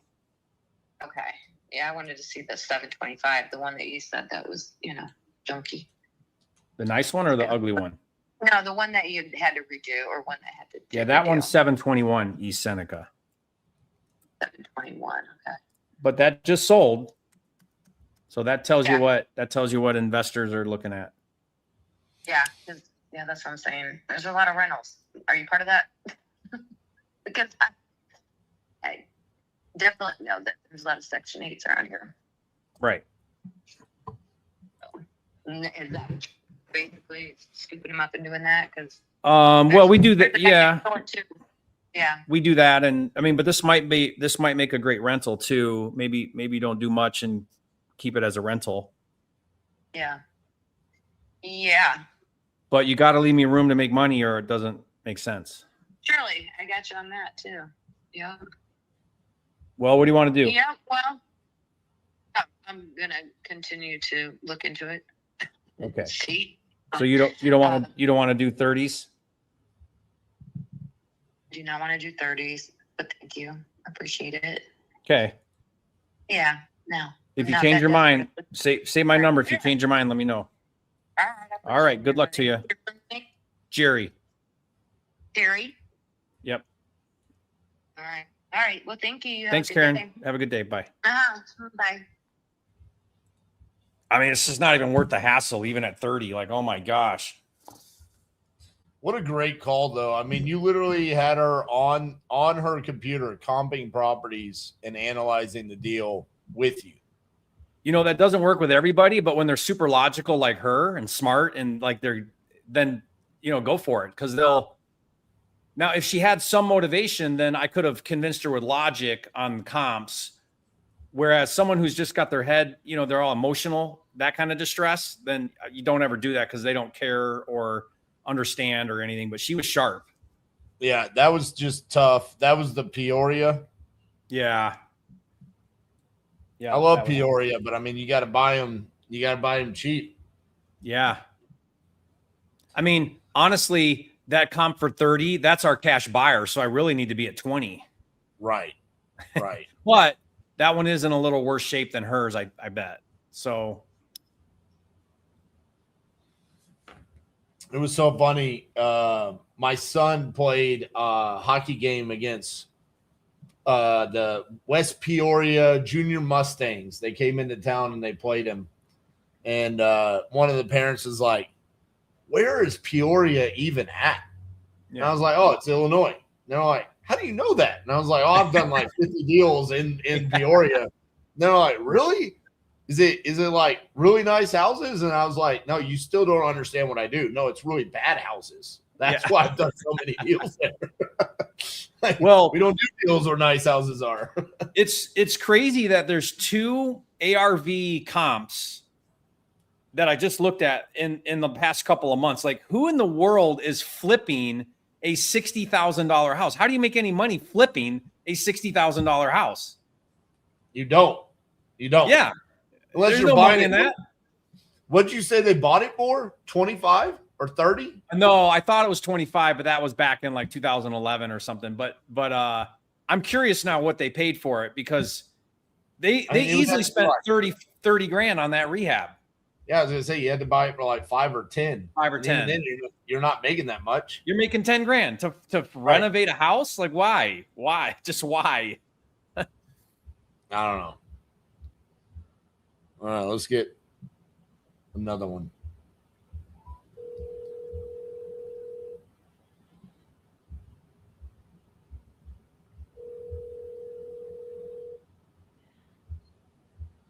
While you're calling there too, one of the other things about comping with your seller. They answer. Oh, is it allows you the freedom to think out loud while you're doing it. Right. I see you do this often too, where I'm figuring it out. Hello? Hey, is Nancy there? May I ask who's calling? This is RJ Bates calling about your property there on South First Street. Looked like you had filled out a form on my website saying that you were interested in selling that property. Yes, I am very interested in selling it. Excellent. How much were you looking to get for it? At least 165. 165. Okay. Well, tell me a little bit about what you got going on over there. It's a 3-bedroom, 2-bath. The garage has been converted into the 3rd bedroom with full bath, walk-in shower, or a walk-in closet. Big master bedroom, the garden tub, and a walk-in shower. Big in-ground swimming pool, 8 foot deep. Raised garden beds, everything needs a little bit of work. Started to redo the kitchen floor, and I just haven't got the energy to do it, but I've got all the materials to do it. What else you need to know? I don't know what's got you looking to sell. Sounds like you got a nice place over there. My husband has MS. I'm sorry to hear that. So much more. It's going to be a little bit much on us. And I'm 74 years old, so it's time to size down. All my grandkids are grown, and I want a little bitty 2-bedroom, 2-bath. That's it. No yard work. I see. I don't know where I'm seeing these pictures from, but there's pictures. I see the garden beds, the pool. I had it on the market last year. Did you? Okay. And what happened there? My realtor decided to take more cruises than open houses. So, oh, realtors. I took it off the market and told her I wouldn't even try that route anymore. She wanted me to stay here and show the house all the time. And I've got 4 dogs, and I like to go swimming, and they like to go swimming, so I didn't want to show the house anymore. I just got tired of it. Man. Wanted you to show the house, huh? Yeah. Normally, they just put what's called a super lot box, and then the buyers could just come in on their own with their realtors. That's. Well, I had to be here because I had to move my dogs from the inside to the outside. Ah. Still, have a realtor here. Yeah. You know? And because my son-in-law is a broker, and she told me what she was doing was not exactly kosher. So. Right. So real quick, before we get too far into this, Nancy, I do just want to be transparent with you. I'm an investor, and so normally I'm looking to buy properties that are either distressed or the seller is in a situation where they're looking to sell because they need convenience or speed or something like that. Just looking at the property itself, I mean, it's in really great shape. You've taken great care of it. I understand you want to sell the property because of your husband's condition, but I don't know if that equals selling to an investor, you know, the discount. I don't think that would be something that would be up your alley, actually.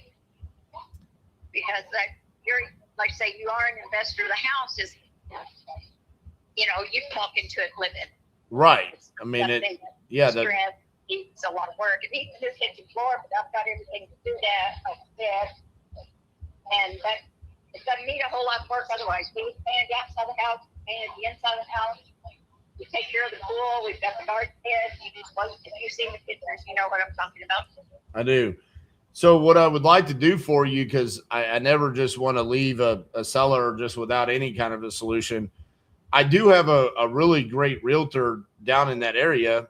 Would you like for me to pass on their information to you or vice versa so you could at least have a conversation? Because I do think the best way for you to get close to that 165. I really don't want to deal with the realtor again with my husband being sick, and I've got a heart condition. And like I say, I'm older. I just don't want to deal with all that anymore. I want to get it sold in, 3 to 6 months and just move. So. Are you willing to come down on the price in order to do that? No. So how do you think you're going to sell it without dealing with a realtor? I've already got 2 offers from other people, like an open door. It's not open door, but it's like an open door, and they've offered me 182. Okay. Well, they offered you 182. Why would you tell me 165? I mean, why wouldn't you just take the 182?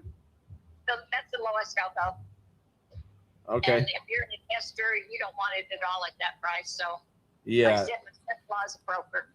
Okay. Yeah. I mean, if you have an offer for 182, that's a crazy. Is it Orchard that's offering you that? Yeah. Yeah. Be careful with Orchard. That's a little tricky of a situation. That's not as straightforward as it comes across. Yeah, I know they want to lower the prices in it before they sign the check, but Right. I'll get everything writing.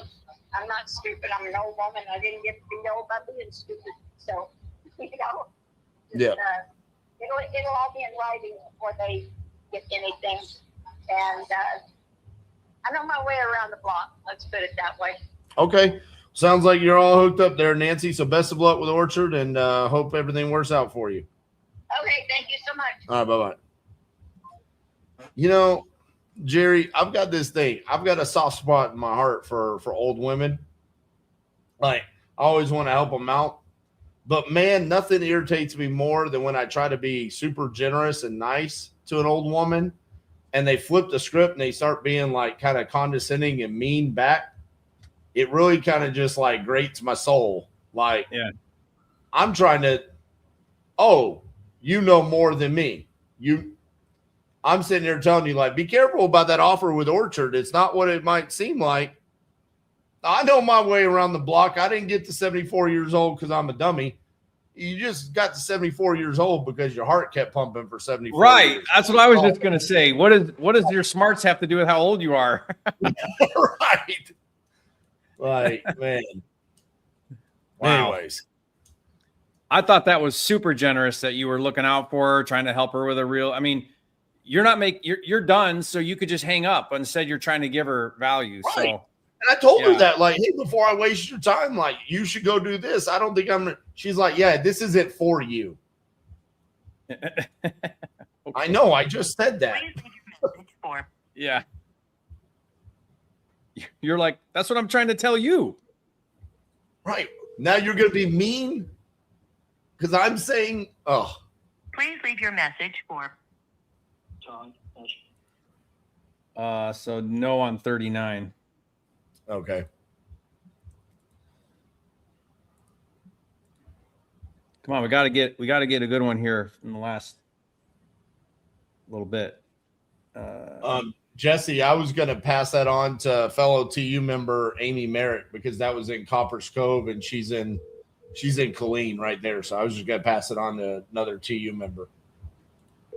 That's a licensed agent.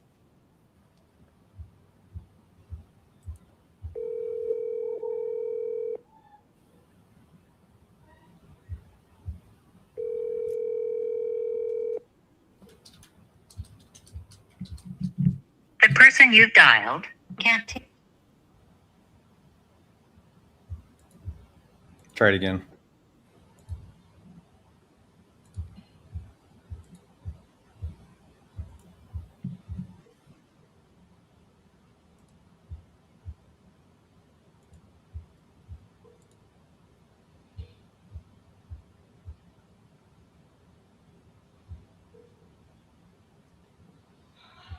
The person you've dialed can't take your call now. At the tone, please record your message. Was that someone in your background yelling, Jerry? I think so. I can hear my kids yelling. Okay. Because it sounded like Cassie. And so I was like, she yells a lot. She yells a lot. Well, yeah, well, yes. You act like you've never met her before. She yells when she tells a story. I mean, come on. And I hear everything now, RJ. The other day I went out and I said to my wife, I said, I can hear the kids fighting with each other down the hill out in the backyard. And she's like, yeah, welcome to my world, buddy. You're like, I never knew that our kids yelled this much. She's like, I know. This is why I wanted to stop at 6, and you just kept going. I'm gonna try. So I tried 29 and 30 now.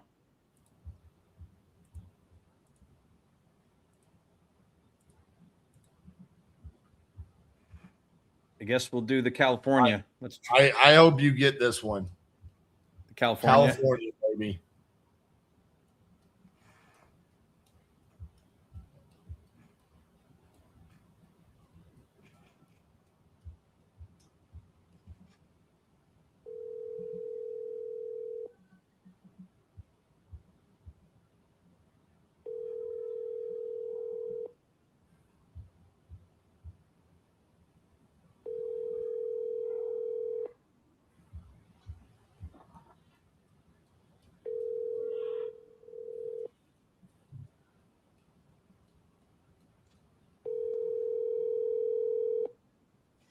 RJ, can I tell you about that Sanibel Island?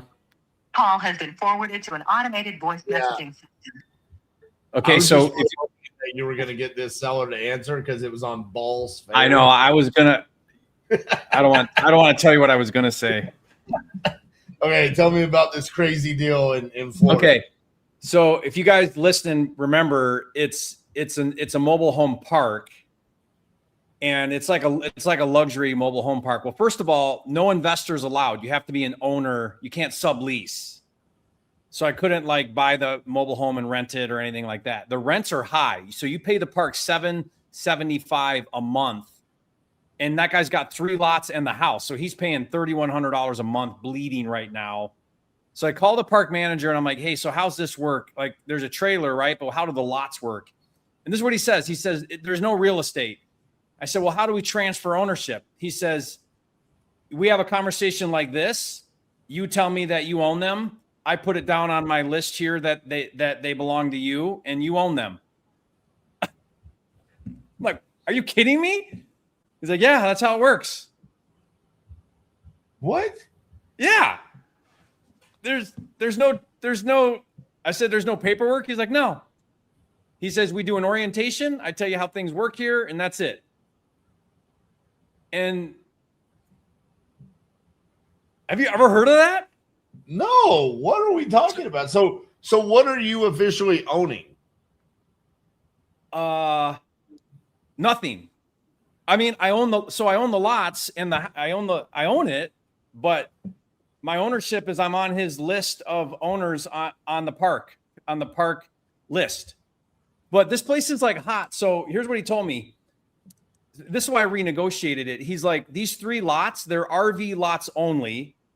And they need about $3,000 or $4,000 to put the gravel down and do the 50 amp hookup so that someone can pull the RV in. He's like, his problem is the seller. He's like, his problem is he won't spend the $3,000 or $4,000. So nobody's going to buy him because the buyer wants to roll in with their RV and park. That's all they want to do.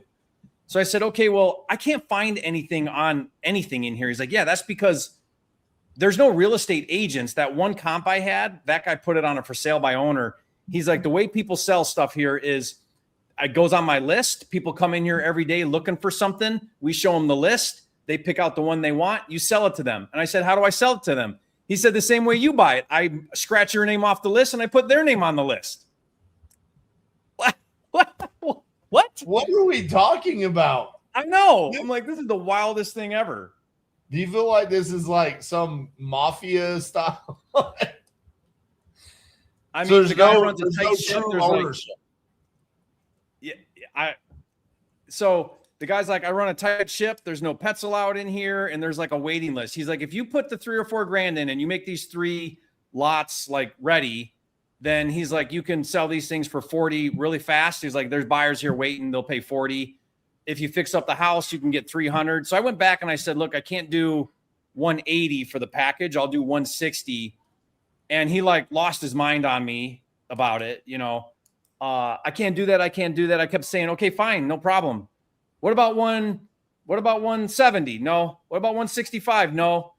160. That's it. You know? And so finally he came back and he's like, fine, 160. So, now I got to literally like call the guy back the manager, you know, I guess I wire the guy money and tell the manager, hey, I wired him money that I paid for him. Now, can you put me on the list that they're mine? Yeah. Man, you're going to have to make a video of this and be like, the deal I probably shouldn't have done, but I did. Yeah. Man. Yeah. All right. I'm just waiting on you to close the deal. When are you going to close it's my the deal? turn. My turn. All right. We got some more on our list, right? I closed my deal. Okay. I told you. That's why I called all the bad leads early on, Jerry. Well, apparently there's still a few left. I mean, you keep trying to negotiate these poor people, lowballing them all the way down to like 30,000. Yeah. Danny last week we contracted one for 10. Has a wild counter because apparently I say wild all the time now. Is that why you hashtagged it? Yes. The other day during the implementation call, he had a wild counter where every time I said it, he'd be like, that's the 5th time, the 6th time, the 7th time you said it. That's wild. Please leave a message. Not sorry, he or says. text me. Thank you. Pedro wants me to text him.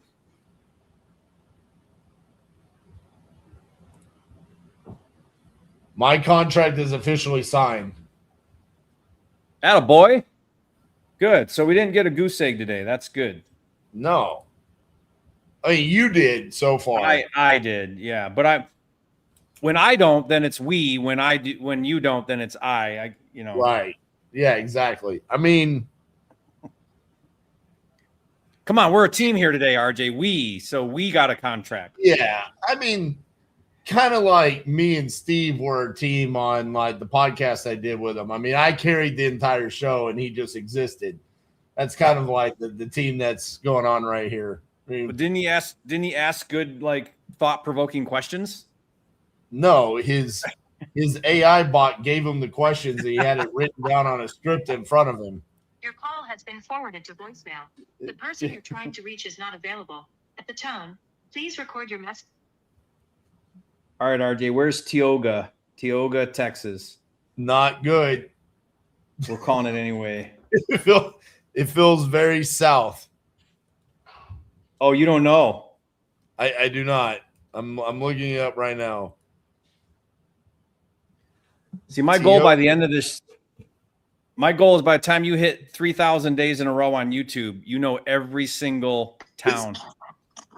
Hello? Hi, James. This is Jerry. I'm calling you about your house on Cutler Street. Oh, yeah. Yeah, I understand you're looking to sell that. Is that right? Yeah, I'm thinking about it. You're thinking about it? Yeah. What would make you want to sell it? I want to get the fuck out of here. Why is that? Because there's too many hypocrites and backstabbing bunch of son of bitches that live here. Is that your name? What? Where are you going to go? All further south, down around Marble Falls, Sandmark, somewhere down in there. Okay. Go to Florida. I might go to Florida. Yeah. Well, let's see if we can help you out. What do you want for this property? I think 160 for it. I bet you would. That's like the retail value. Well, what do you want to get for the son of a bitch? $40? More than $40. But you got to give me a deal. Yeah. Well, how did you get for it? Well, see, I got to buy it. I got to buy it from you, fix it up, and resell it and make money. So I can't pay market value, right? Well, how much will you give for it? I said. I don't know. I got to look at it. You tell me this, if I'm all cash, close quickly as is, you don't have to do anything. You can walk away with cash in your pocket. What would you pay for an offer like that? What would you take? I'm not going to give it to you. I know. I'm not expecting that, but what's the next What's the next notch up from give it to me? I think about 140. That's still too high. Well, then, hang up the fucking phone there. Well, we can still. That guy was a character. Oh, man. Sounded like Mater from Cars. How much does he want for it? He came down from 160 to 140. But we don't. So this just got removed. It was listed for 170. Yeah, I mean, I think what would make this video fantastic is RJ and that guy on the phone together. Call him back. I feel like this is worthy of happening. Before you call him, let me call him back because I don't like getting hung up on. All right. But don't close him. Yeah, what now? James, why'd you hang up on me? Well, what do you get for the son of a bitch? I need to be at whatever the fair market value is. Let's call it 160. I need to be at 70% of that. So 112. Okay, now you can call him. Now I can call him. Yeah. All right. Is 112 what we need? I mean, yeah, let's look because you got one shot at this. Yeah, I got one shot. You got one shot with this guy. I'm trying to see. I missed this is north of DFW. I'm actually disappointed in myself that I didn't know that. Yeah, so am I. I have in my mind that RJ Bates knows every single thing in Texas. I feel that, there's a lot for 135 that's listed right now. I mean, there's some nice houses in Tioga in this neighborhood. Yeah, this is not a bad area. His house doesn't look that great, but it's not a bad neighborhood. I was just spitballing off of Zillow. Let's comp it real quick. I mean, there's another lot for 110. Just the problem is if it didn't sell at 170, that tells me it's not. Where's it? If it's not selling for 170, then 160 probably is retail or lower, and then you got to be way under that. So I'm probably not off at 112, 100, 112, 110. There's another lot that's listed for 99. Why are these lots listed for so much? How long have they been listed? I'm thinking these are like old houses that would be comparables for us, and they're not. I mean, there's an active for 239 that looks like his on Sherman, just south of him. Yeah, but it was built in 1999, and ours is 1910. There's also an active for 100 on Main Street down a bit. But there's some nice stuff. So this is definitely like stay in the neighborhood because there's some nice houses north of there a little in the fours.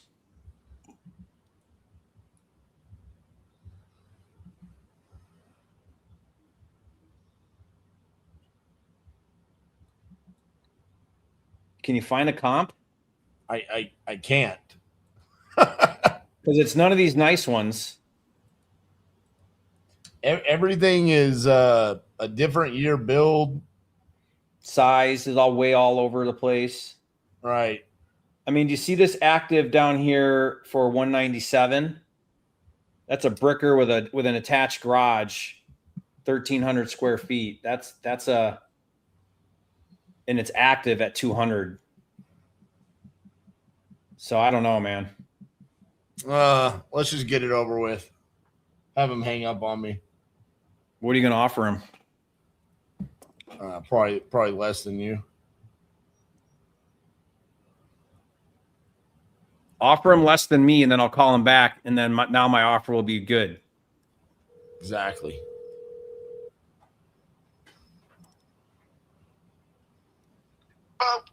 Hey, is James there? That's me. Hey, James, this is RJ Bates calling about your property there on Cutler. You still interested in selling that? I could be. Awesome. How much are you looking to get for it? Well, I don't really know. I really thought of it. I'm not going to give it away, though. Okay. Like some of them cheap son of bitches got stupid. Say that again. I said, I'm not going to give it away like some of them cheap ass bastards that's been calling me wanting me to give it to them, but I ain't going to do that. What are they offering you? 112,000. 112? Yeah. Fuck that guy. Yeah, that's what I said. All right. I told him don't call me no more. Cheap son of a bitch. All right. Well, what's your situation? Why are you looking to sell? I want to move out of here. Where do you want to move to? All further on down south Texas, down around Marble Falls or somewhere down in there, Gonzales, I don't care. Or maybe I'd like to move to Florida. It'd take me a while to get ready where I could do that, you know. Yeah. Marble Falls is gorgeous. Yeah, it is. I've been down there. Yeah. I love Marble Falls. It's like you drive I live in Fort Worth. So when I drive to San Antonio, it's like I get to Marble Falls and it's gorgeous. And then you just keep driving and then you get to San Antonio and you regret that you kept driving. Oh, I know it. Yeah. Yeah, that ain't no shit. So, like, what's the deal? You need money from this to go buy another property? Yeah, probably. I make a little rolling around, though. You know what I mean? Yeah. Do you owe anything on this? Yeah, about 100. Oh, shit. Yeah, that's what kills me. Right. But I don't have to sell it. I can live here the rest of my life, you know. How much cash do you actually need to walk away? Well, I don't know. I'd have to do some snooping around to see what I could get somewhere else, you know. What I'd like to do is go down there and buy me just a good little spot of land, and I go back because I bought one of them new double wide palm harbors one time. And boy, that was an efficient son of a bug, boy.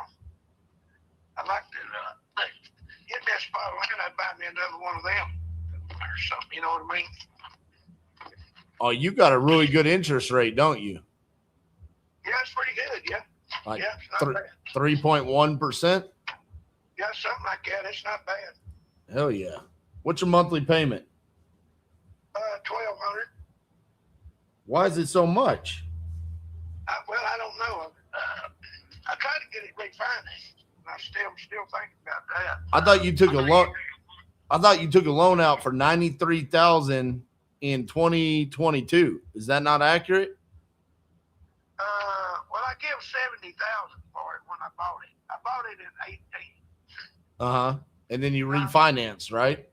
Yeah, but I didn't get I didn't take nothing like that. I don't even have much. I got a little bit to do some work around here on it, but I can't remember how much I refinanced it for. But you're positive that the monthly payment is $1,200. That includes taxes and insurance? Sure does. My Social Security check pays it every month. Because what I was thinking is like I could probably give you, if you would let me take over the mortgage, I could just give you cash to walk away and let you move on.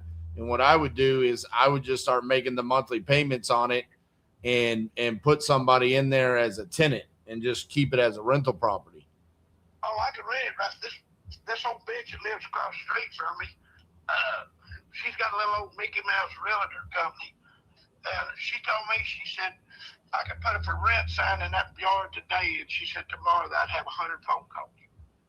Right. She said I could rent it for $1,200 a month or better. Yeah. But what I would want to do is I would want to do owner finance. So, but I would just give you cash to just walk away. Is that something that you'd be interested in? Might be. But I need you to tell me how much cash you need. Well, I don't know how much I'm going to have to ramble around, you know. How are we going to figure that out? I don't know. I just have to start looking around. See what I can find, you know what I mean? What, you need to find land? Yeah, either that or find me another little place to live, you know. Well, you had this listed earlier this year for 170 and you didn't get that. What were you going to do if you got the 170? All ass. So you would have had like 55,000 in your pocket. So 55,000 gets you to haul ass level. Well, we ain't getting to haul ass level. So what's right below that? Well, I ain't really sat down and really give it much thought. Let's think about it together. 45,000. You hauling ass? I don't know. I might. The barometer changed very quickly. We went from 55, you were out of there. 45, you're like, I don't know. What about 10? What? 10,000. What happens if I give you 10,000? You hang up on me, right? Yeah, sure would. Okay. So 45,000, we're thinking about it. 10, you're saying, fuck off, RJ. I'm never talking to you again. This is how we're thinking about it. Because honestly, if I were to do like 20 to you, I might be able to get that back from somebody that comes in and does seller finance. More than that, it's probably coming out of my pocket if we're getting upwards of that $30,000-$35,000 range. I hear you. So it just really depends on what was the feedback when you had it listed at 170? Nobody bought it. Did anybody make you any offers? That fucking Mark Spain's a piece of shit. He's a lying motherfucker and a nigger bitch. That son of a bitch. I never got nobody to look at it, and he never offered me 10 cents. Wow. That's false advertising, son of a bitch. I'll tell you that. How long did he have it listed? About 90 days or better. He never made me a cash offer like he says he does, you know? That was Mark Spain? Yeah. Man, you should have known just by looking at his face on the billboard. Oh, yeah, I know. That dude, when I look at him, I'm like, guaranteed he has slept with 15 other dudes' wives. Oh, I'm sure he is. Guaranteed. I hope he catches a fucking syphilis. Me too. The clap. Like, yeah, I wish he could. give it to him. Some big, he's got billboards all over the fucking United States. Oh, I see him everywhere. I drive a truck for a living. I see the motherfuckers everywhere, dude. Yep. Every time you see him now, just think to yourself, guaranteed he has to put cream on his dick every morning. Oh, I wouldn't doubt that a bit. Guaranteed. He ain't got one. That's right. He ain't got a dick. That's exactly it. That somebody has to squat to piss. Fuck you. Fuck him in the neck. Oh man. Hey, listen, James, you're my favorite person I've talked to today. Well, good. I guess I made somebody's day then. Yeah, you did. So listen, here's the thing. I do need you to figure out how much money you need to walk away from this. Because if it was listed for 170, I will tell you this. They did, if there was an offer that was presented, that was made, they had to present that to you. So if they didn't do that, then that means you didn't get any offers. So did they ever present an offer to you? No, they never did. Okay. So we know we're not getting that number or close to that number. That's my question to you is, what number makes this acceptable to you to walk away from? Well, I can't tell you until I go snooping around a little bit and see what I can find down south. All right. How much time do you need to do that? I called the realtor the other day and asked him if he could see if he could find me a good little spot of land down there somewhere, you know. And I had 2 acres over at Bolivar, west of Sanger. When I bought that place over there, damn, I wish I'd kept that land, boy. Because listen, I got land. I mean, if you really don't have anywhere to go, I got land in Colorado that you could go stay on. I got land in North Carolina you could go stay on. I wouldn't move to Colorado if you give me land. That's a miserable son of a bitch. I hate that fucking Colorado. Is it because of the allergies or because of the politicians? Politicians and weather. Yeah, that makes sense. I probably should have known better. I mean, I am staring at the front of your house. Yeah, that's a bunch of radical son of a bitches there, boy, I'm telling you. Yeah. How you feel about California? California's beautiful. I used to go out there every week. Holy shit. Of all the things that I didn't think you were going to not get upset about, you didn't get upset about California. Well, I'm not done yet. Oh, yeah. It's a beautiful place. I was out there every week for 14 years. Every week. I haul frozen meat to California and produce back to Dallas, Fort Worth, San Antonio, and Austin. But most of the time it come back to Dallas. I was out there every week. I've been all over that fucking place, from the northern end to the southern end. And but it's beautiful. But I couldn't afford to live in that high dollar son of a bitch. Besides that, Newsom's are fucking governor. Exactly. That's a fucking third that was hashed out of Joe Biden's asshole. And Leo. Imagine if Mark Spain and Gavin Newsom made a baby together. Oh my God. Well, I tell you what it'd be. It'd be the baby died and the afterbirth lived. That's what that would be. Okay. I need you to figure out how much money you need to do this. So how long do you need to figure that out? I don't know. Give me about a week or so. Let me make some phone calls. Okay. Well, let's do that. And I'll call you here probably next Friday. Okay. Yeah, give me a little while so I can get some shit down. Let me see what I can find. All right, James. I appreciate you. All right, my man. All right. Bye-bye. I'm calling James. I can do better than that. You gonna get hung up on again? No, I'm closing it this time.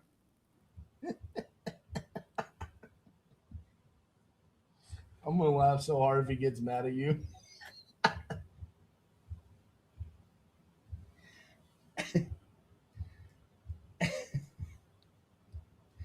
This guy said he's a writer for South Park.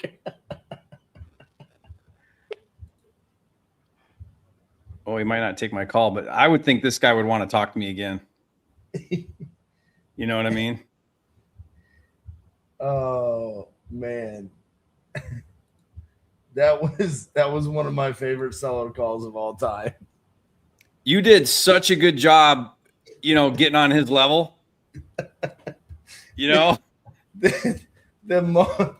moment he started going off on Mark Spain, that's amazing.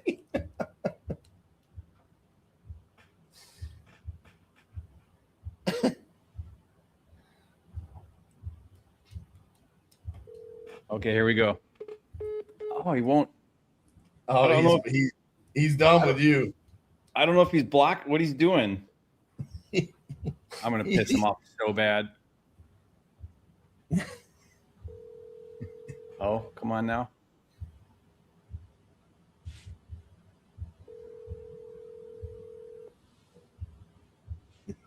Your call has been forwarded to voicemail. The person you're trying to reach. All right, he won't answer. I'm going to try one more time just because if I can get him back on the phone, this would be so great. He said Mark Spain pisses sitting down.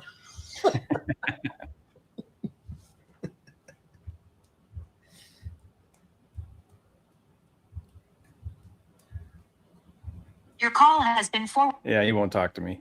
Could you imagine just sitting down and hanging out with that guy?